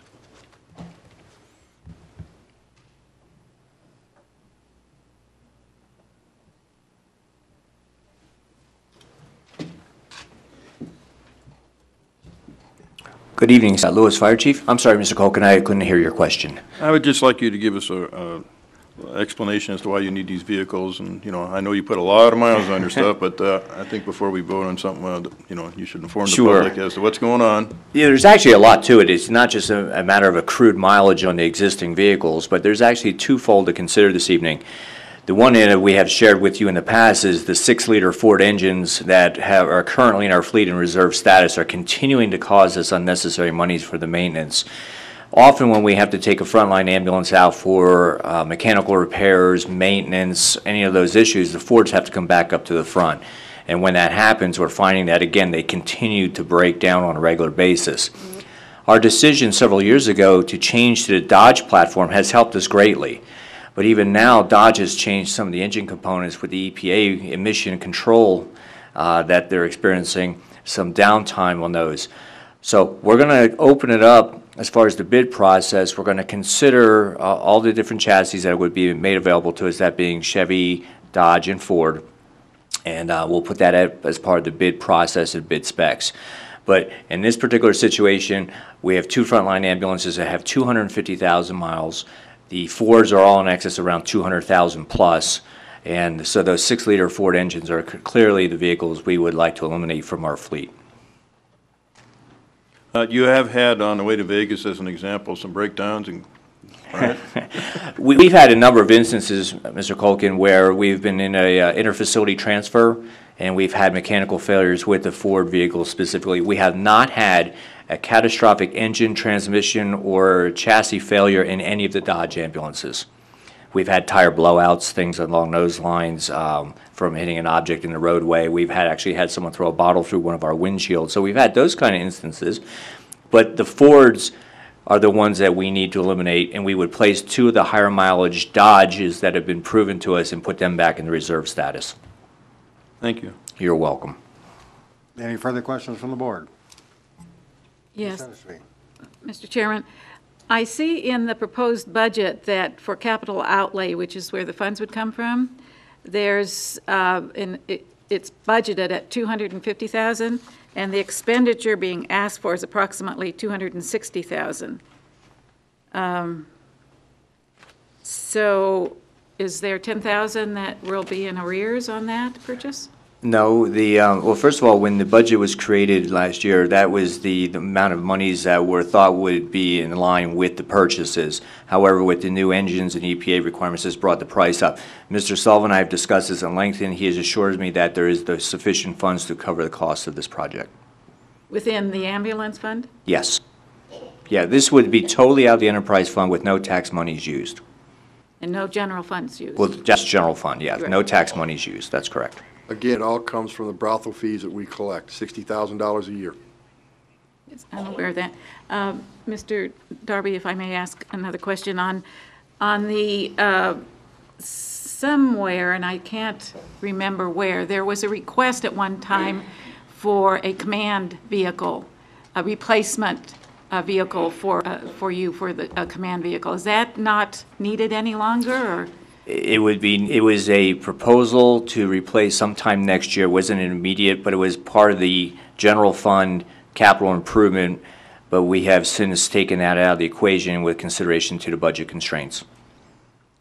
I would say that it is a necessary purchase at some point, but we're going to make it last longer. Thank you. Thank you, Mr. Chairman. Any further questions from the board? Okay, well, I will entertain a motion then, I guess. Mr. Chair, basically all we're doing is going out for bid, see how we fare, so it's not like we're writing a check. So I'm going to go ahead and make a motion to approve placing a bid in the local newspapers for 2 ambulances to be funded from the capital outlay ambulance fund. I second the motion. Okay, we have a first and a second. Is there any further discussion from the board? Any discussion from staff? No, sir. We'll open this up to public comment. Okay, seeing no one getting up for public comment, we will move to a vote to approve placing a bid in the local newspaper for 2 ambulances to be funded from the capital outlay ambulance fund. All those in favor signify by saying aye. Aye. Motion carries 5-0. Thank you very much. Thank you. Item number 13, discussion possible decision to approve creating a chain of command policy.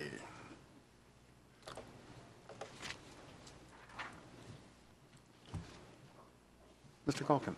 Mr. Chairman, I felt that there might have been a little bit of confusion among staff, employees, and volunteers as to how they would pursue an issue if they had a problem or whatever and wanted to get it resolved. So I propose, you see the little drawing you got here, it's kind of similar to what's in the backup, but basically what it boils down to, there's a clear path there that would lead to you, Mr. Chairman, should at the town manager level, things do not get resolved, and at your level, you have a choice to either move forward to the town board if you feel that a closed session is necessary to take care of this, or if you prefer and you want to go to the town attorney and get some advice or whatever, and try to resolve that yourself, you'd be able to do that. And as I said, the last place that it would end would be at the town board, should you feel that the necessity to do so. So it's just kind of establishing a clear path for somebody if they have an issue or whatever and want to get it resolved. Thank you. Thank you. Any questions from the board? Yes, Mr. Chairman. In looking at the brief summary of the item, and I agree with Mr. Culkin, we may need something like this, but my question would be, let me read this, who in turn would contact the town manager to ensure proper procedure was followed. And if the issue is not resolved, then the chairman could bring it to a member of the town board. But if you bring it to the entire town board, I think you're violating the open meeting law. Well, what it should be, would be that we would have a closed personnel hearing, which we as a board. If the issue is resolved, then you don't need it to bring it to the town board. No. Well, that's why, the next step would be from the town manager would go to the town board chairman, and what the chairman would do is verify that the employee, staff, or volunteer did, indeed pursue all the other stuff at the bottom part of the chain of command, and then the chairman would try to interact and resolve the issue. And if the chairman determines through if he elects to talk to the town attorney or whatever and determines that he needs the board to work on it as well, then he would move forward with it. If he feels that he can, or she, whoever happens to be the chairman at the time, decides that they can take care of the issue and they do resolve it, then they wouldn't need to interact with the town board. Okay, but back to my question. If the chairman felt that it was not resolved and he wanted to take it to the town board, is that legal to take it to the town board? That would be placed on the agenda as a personnel action in closed session. Would be the proper procedure. Okay. That would be, we'd have to follow the proper rules, so that's how it would be done. Mr. Kohlberger. Question to the board. Is this for any personnel action or is this for termination? Because actually in the personnel manual, 11.1.35, an appeal process is already in there. The aggrieved party may appeal on termination as provided in NRS 269.083 for non-bargaining unit employees. If the town board votes results and in no action, the final authority for discipline reverts to the town manager. And any personnel issue, any personnel discipline is usually, well, actually not usually, is 100% approved by CHARM, which is our pool impact human resources experts, and ran through the town attorney already. So all decisions are ran through those two before it's actually gone through with. And that is on all suspensions, demotions, and or terminations to ensure that we're legally sound and strong. And if you bring this to the town board now, you're creating a personnel board, which you bring to yourself. You're now opening up yourselves for that liability of personnel issues. Just want to let that be known. So if you override a decision that was made by myself, again, decisions are made through pool impact, the attorney, through me. An employee is brought back, that employee does something wrong again, liability falls straight on the 5 people around the board who brought that individual back. That just needs to be stated, so you know what you're definitely getting into. Mr. Chair, this isn't just about discipline. This could be just let's say an employee's not happy with their working environment. It's not just that it's not necessarily disciplinary, but it might be that they feel that they don't get along well with their superior, there's a problem, whatever, and we're just trying to help these people get along and work together. So it's not necessarily a discipline situation. It's just about any issue that arises in the workplace or volunteers or whatever. We are the ultimate authority of the town board, and I feel that we should be in the mix here should it be necessary. Hopefully it does get resolved at a lower level, but sometimes in life things don't work out the way you hope, and being as we are at the top of the chain of command here, I feel that it should be clear to people that we're there for them should that arise.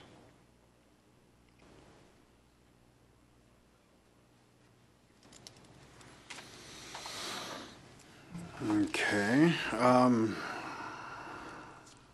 Mr. Chairman. Dr. Waters. I'd like to clarify it. If we're looking at creating a chain of command that somehow does not coincide with the NRS, by the way the summary is written here, we're talking about a personnel issue. So if we get into personnel issues and we're almost ignoring the NRS, which we don't want to do, and then we would be getting into the personnel business. And as a town board, I don't believe we should be in the personnel business other than the town manager. Okay. Ms. Parker? No. Oh, I thought you had a Mr. statement. Chair, Ms. Huntersby. I'm just need some clarification here. This org chart was in the backup, and this was on the desk. So can I get clarification as to, is this a document that has been distributed to the public, that we can look at this also, or is this, I'm not sure what these two are. That was supposed to be in the backup, and it didn't get there, so. So the I wanted to public make is not aware of what we're talking about when we talk about this. Well, they haven't seen that, but I explained it, so they should be. But I don't see how we can address this since it wasn't in the backup. And where did this, is this one that the staff put together, or? That's a current organization chart. So this is the current. Yeah. I wanted the other one in the backup, actually, but somehow it didn't happen. I'll tell you what, I'll table this. I misunderstood what Mr. Calkin needed in the backup, and he had given, I'm sorry, Mr. Calkin, he had given me 2 drawings, and he wanted the one without all the specifications, I thought, and then everything going through me, because that's what he specifically wanted on the chain of command policy, but he was also wanted what the original chart is, correct, Mr. Calkin? Or am I screwing it up again yet? Well, I wanted both of them in there. Okay. Right? So they can see that there was a difference between the chain of command and the organization chart. Yeah, I don't see how we can address this at this time. I'll make a motion to table it to the next meeting. What was the motion? Table this till the next meeting? Because this paper was not included in the backup. I believe that's just the organizational chart as is. It's online, it's... No, that was the one that was in backup. The one that was not was Mr. Culkin's presentation of how he'd like it changed. Would you like to second his motion? I second your motion, Mr. Culkin. Thank you. You're welcome. Are you following me?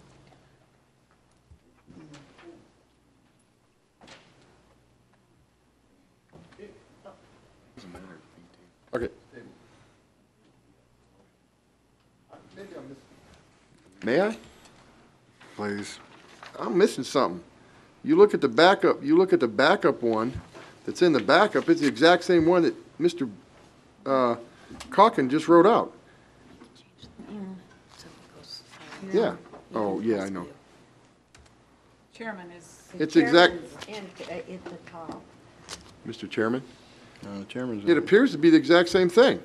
Oh, except, I see, you got the chairman of the town board in there, between the town manager and the town board. That's the only change. I understand. Thank you. All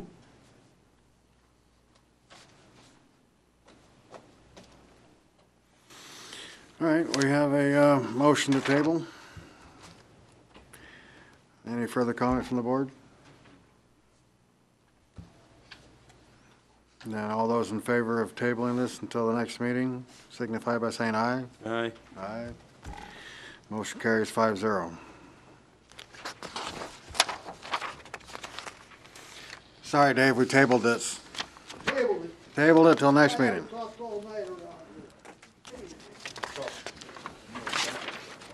Yeah.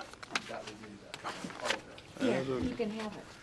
Okay, item 19, discussion possible decision to direct staff to move forward with repealing all town of Pahrump ordinances related to animal control, enforcement, and all matters related properly thereto.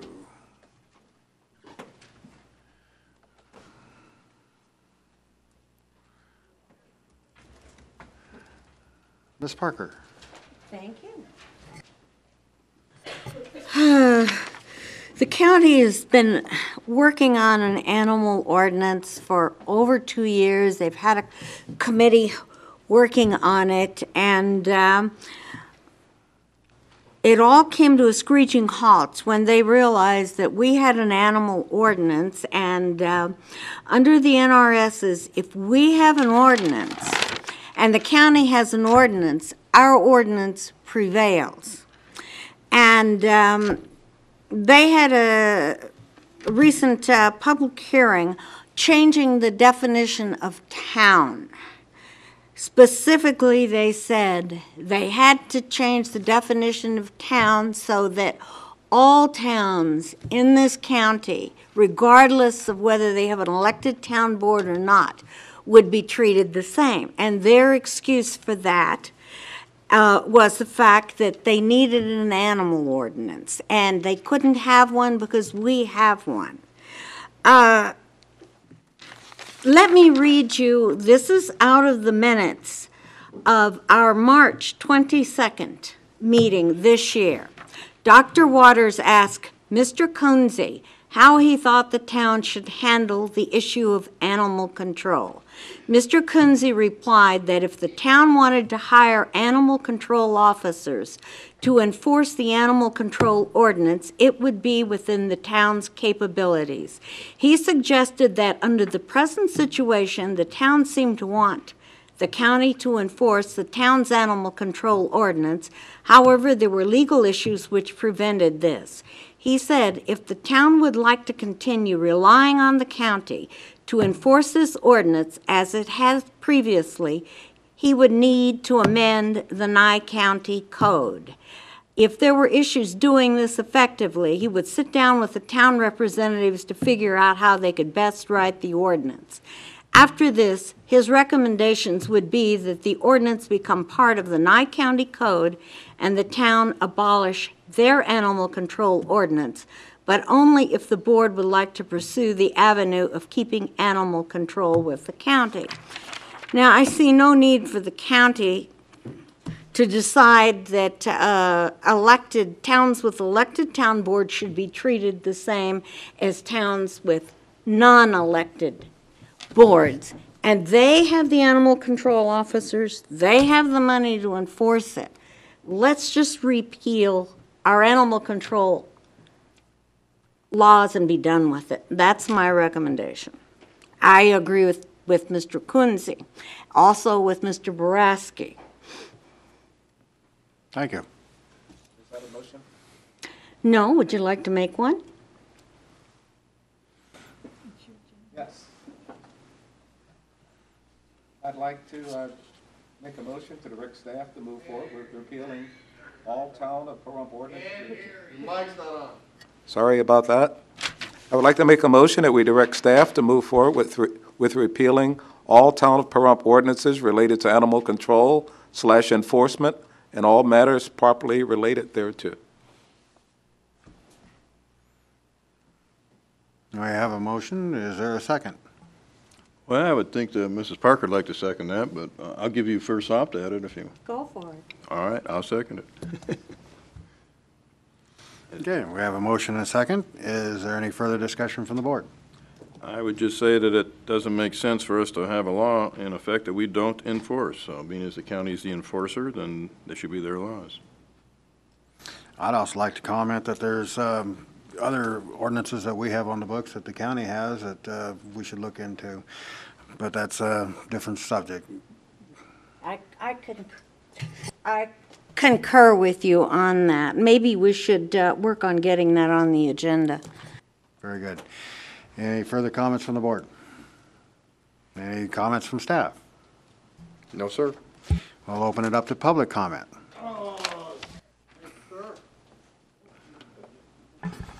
Thank you, sir.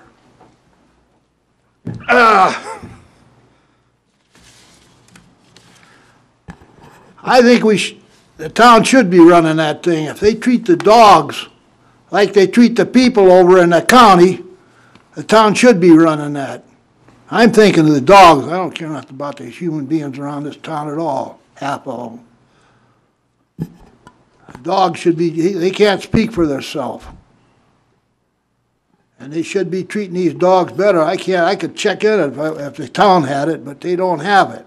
I'd be in there every day watching them dogs. I got a dog from the county 5 years ago, 4 or 5 years ago. That dog wouldn't have nothing to do with me for about 4 or 5 months. He took to the wife like a duck does to water. So somebody mistreated that dog up in that dog pond. I've been looking around up there. I couldn't catch him. I'm suspicious who done it. That's why I say maybe the town should take it over. You're going to take it over anyway. That county runs things around here. You think you're not? They got the big stick here. And if they push it on you, you'll take it. That's all. Another thing I'd like to bring up. This ain't very nice. With the exception of 2 people, this town board is doing stuff to run people out of this town. And that's true. That's no lie there. I was up to the dentist there. I was talking to a couple of people. I talked to them over the park. And this town board just don't meet their expectations. I say with the exception of 2 people. Dave, we need to stay on the subject of the animal control. Well, I had to say that, Mike. I can't resist some of this stuff that's going on around here. Oh, thank you so much. Thank you, Jesus, Dave. I got more time there, but that's all right, Miss Hennessy.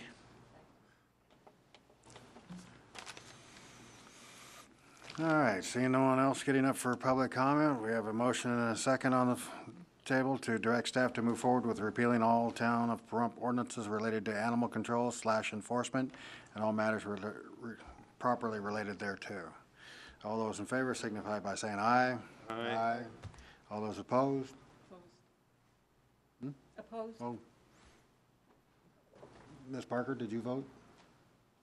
Aye. Motion carries 4-1. Item number 15, discussion possible decision on consent agenda items. Any questions from the board?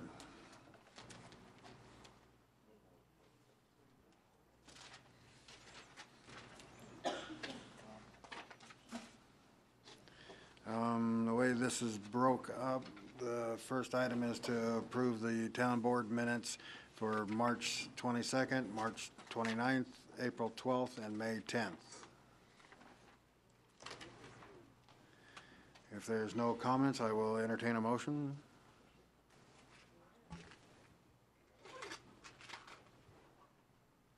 Mr. Chairman, I have a question. Being as we didn't remove anything from the consent agenda, are we going to just vote on the whole thing to accept it? Yeah. Okay, I'll make a motion to accept the consent agenda. Items A through E. A, B, C, D, and E. Second. Any further comment from the board? Any public comment on the consent agenda items? Seeing none, we'll call for the vote. All those in favor signify by saying aye. Aye. Any opposed? Motion carries 5-0. Item number 16, future meetings, workshops, dates, times, location.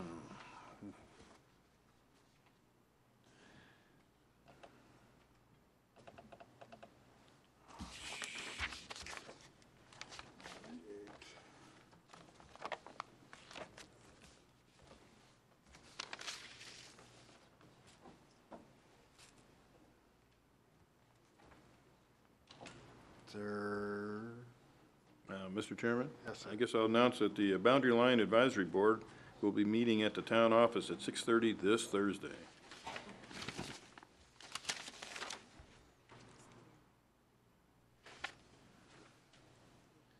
Okay. Any other workshops? Meetings? Seeing none, we'll move to staff comments. No corrections at this time, sir. Great. Your time's up anyhow. Town manager's report.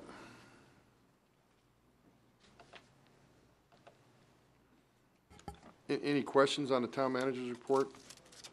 Any questions from the board? Mr. Darby, Mr. Chairman, I'm sorry. I'd like to commend Chief Lewis for the response time within the fire services and emergency services.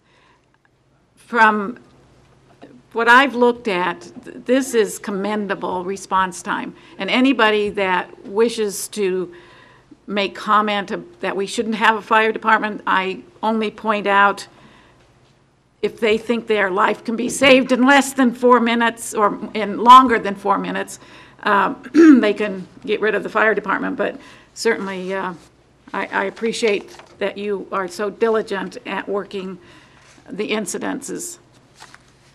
Thank you, Mrs. Endersby. It's actually very much a testament to the members of the organization. Yes. And I just wanted to point out, when you're referring to the response times that are on that chart, the longer response times are actually mutual aid calls into Clark County into Inyo Fire.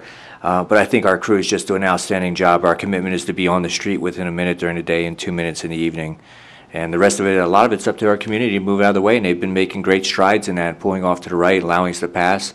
So it's actually a partnership with the community. But thank you for your comments. I appreciate it. And also, I'd like to say you are diligent in doing the reports.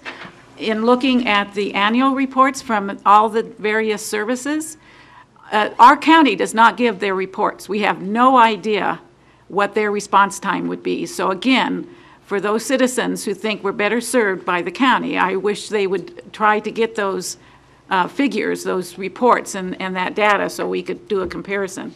Thank you. You're welcome. Thank you. Okay. With that, we'll move on to item 19, town board member comments. Any comments from the board? Dr. Waters? Yes. One of our citizens mentioned that the town board is here to make hard decisions. And the fact that if we table something, we're not making hard decisions. And I'd just like to say that, we vote yay, we vote nay, or we table something. And tabling is a decision, and sometimes the very tough decision. But we do make the very tough decisions. And several people mentioned that we raised the taxes, and I'd like to say we left the taxes stable to cover the things that we need to do for the town, the services that we provide for our citizens. So taxes were not raised, they were left stable. And on the business licenses, several people mentioned that we need to do away with regulation. Well, I heard that. And what I like to say is, in the 70s with the savings and loans, we did away with regulation, and it cost us. And we also did away with regulation with Freddie Mac and Fannie Mae, and it cost us. I think we need to be due diligent and maintain what we have and look at how to make it better. And again, I thank the people that are still here, and I thank you for coming to the town board meetings. Thank you. I would like to make a comment. I would like to publicly apologize to Ms. Parker. I unintentionally ignored her this evening. When I looked over, I did not see you raise your hand. I'm sorry. I did not intentionally dismiss you. Mr. Chairman, I'd like to apologize for the board that I got rather upset earlier this evening. I'd like to tell you that it won't happen again, but that would be unrealistic because I get a little passionate about things sometimes, so all I can ask for is your indulgence and understanding. Sometimes I get pretty passionate about things, and I feel that there's a time that you just need to step up and make decisions about things. Like I said, I've been here a long time, and I see that this community has gone backwards, actually. And in my opinion, the quality of life has gone down, not up. We do have some more conveniences, and I see that it's up to this board to make the changes. I listen to people, and I hear a lot of things, and it's just, my mind's always thinking, and sometimes people say something, and I don't realize, as an example, at the budget meeting would be a good example. People are always saying that we're, dumbing down our country, and all I can find is decent, poor wage jobs. I'm losing my house and everything. So my thinking is that you should be outraged at that, rightfully so, and be talking about I want more out of life. But instead, I hear people say, "Oh, bring them down, lay them off." It's like I just don't get it. If you recognize that something's wrong, why would you be talking about bringing more people down to your level? You should be fighting to get back up where you belong, and rightfully so. So I get a little frustrated sometimes with listening to people because I do not only listen, but I hear what you say. And maybe sometimes people need to listen to what they say themselves. This is a wonderful community, but unfortunately, we talk, like the movies in the parking lot, we talk about family things. There's no future for a family here. You raise your children, they're going to have to go somewhere else to get an education, somewhere else to get a good job. And that hurts all of us. And if you really start looking at our community, it's really hurting. And like I said, I've been noticing a lot more transient people, a lot more people begging. I mean, now they got signs up on the road. I guess it's okay to have a big old begging sign out there now. It's crazy, it's just, people just seem to just think about just what's going on in their immediate life. Don't raise my taxes. And like I said, I couldn't believe it. I mean, our budget is so simple. I mean, you just look at it. We're already going to take a big hit, and we're telling you that an ambulance won't be able to show up, and it doesn't seem to bother anybody. But make sure you get a movie. I don't know. It just doesn't seem rational to me. But hey, it's just me. But again, I apologize to the board. You beat me to an apology. I'm always getting one up. But it gets a little tough making these decisions, and But I honestly believe that all of us on this board want to get to the same place, and we have our different ways of how we think we should get there.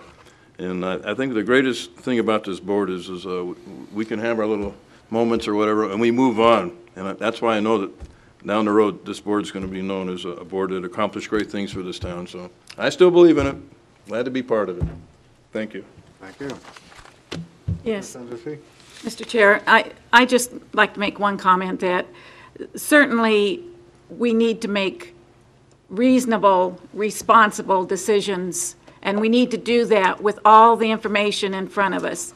And I said before I was seated here that I will not make a decision if I get information 4 days before a meeting and do not have adequate information to make a proper, reasonable decision. So I think everyone, including town board, staff, and citizens, before they entertain bringing something forward, that they certainly do their due diligence and make sure we are as informed as we can be so we can act on them, that request or that agenda item immediately instead of tabling it. I don't want to do that, but we certainly have to if we're going to be reasonable and responsible in our efforts. Thank you. Anything further from the board? With that, meeting adjourned.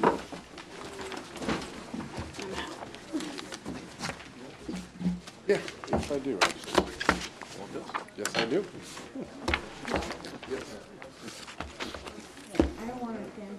Job was going to get easier. But you can handle it.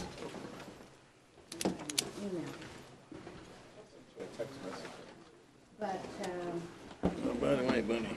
I'm getting it, not just from her, and I'm glad to hear from my wife. I don't want all the Democratic Built it myself. And I'm getting 10. Took me over 4 years. And I thought you could. Last time it sold for $780,000. Hey, I have that question. Drive by, look at those tears in the house, because the little baby trees. Other than making a good. Looks like a forest. Up there, what can I do? I understand. When I'm being stifled, I've had a lot of experience. other than creating a scene. Well, probably I too many. tried to say it's my time, and I was ignored. Potentially, yeah. Do something for it. Damn, I'll do that.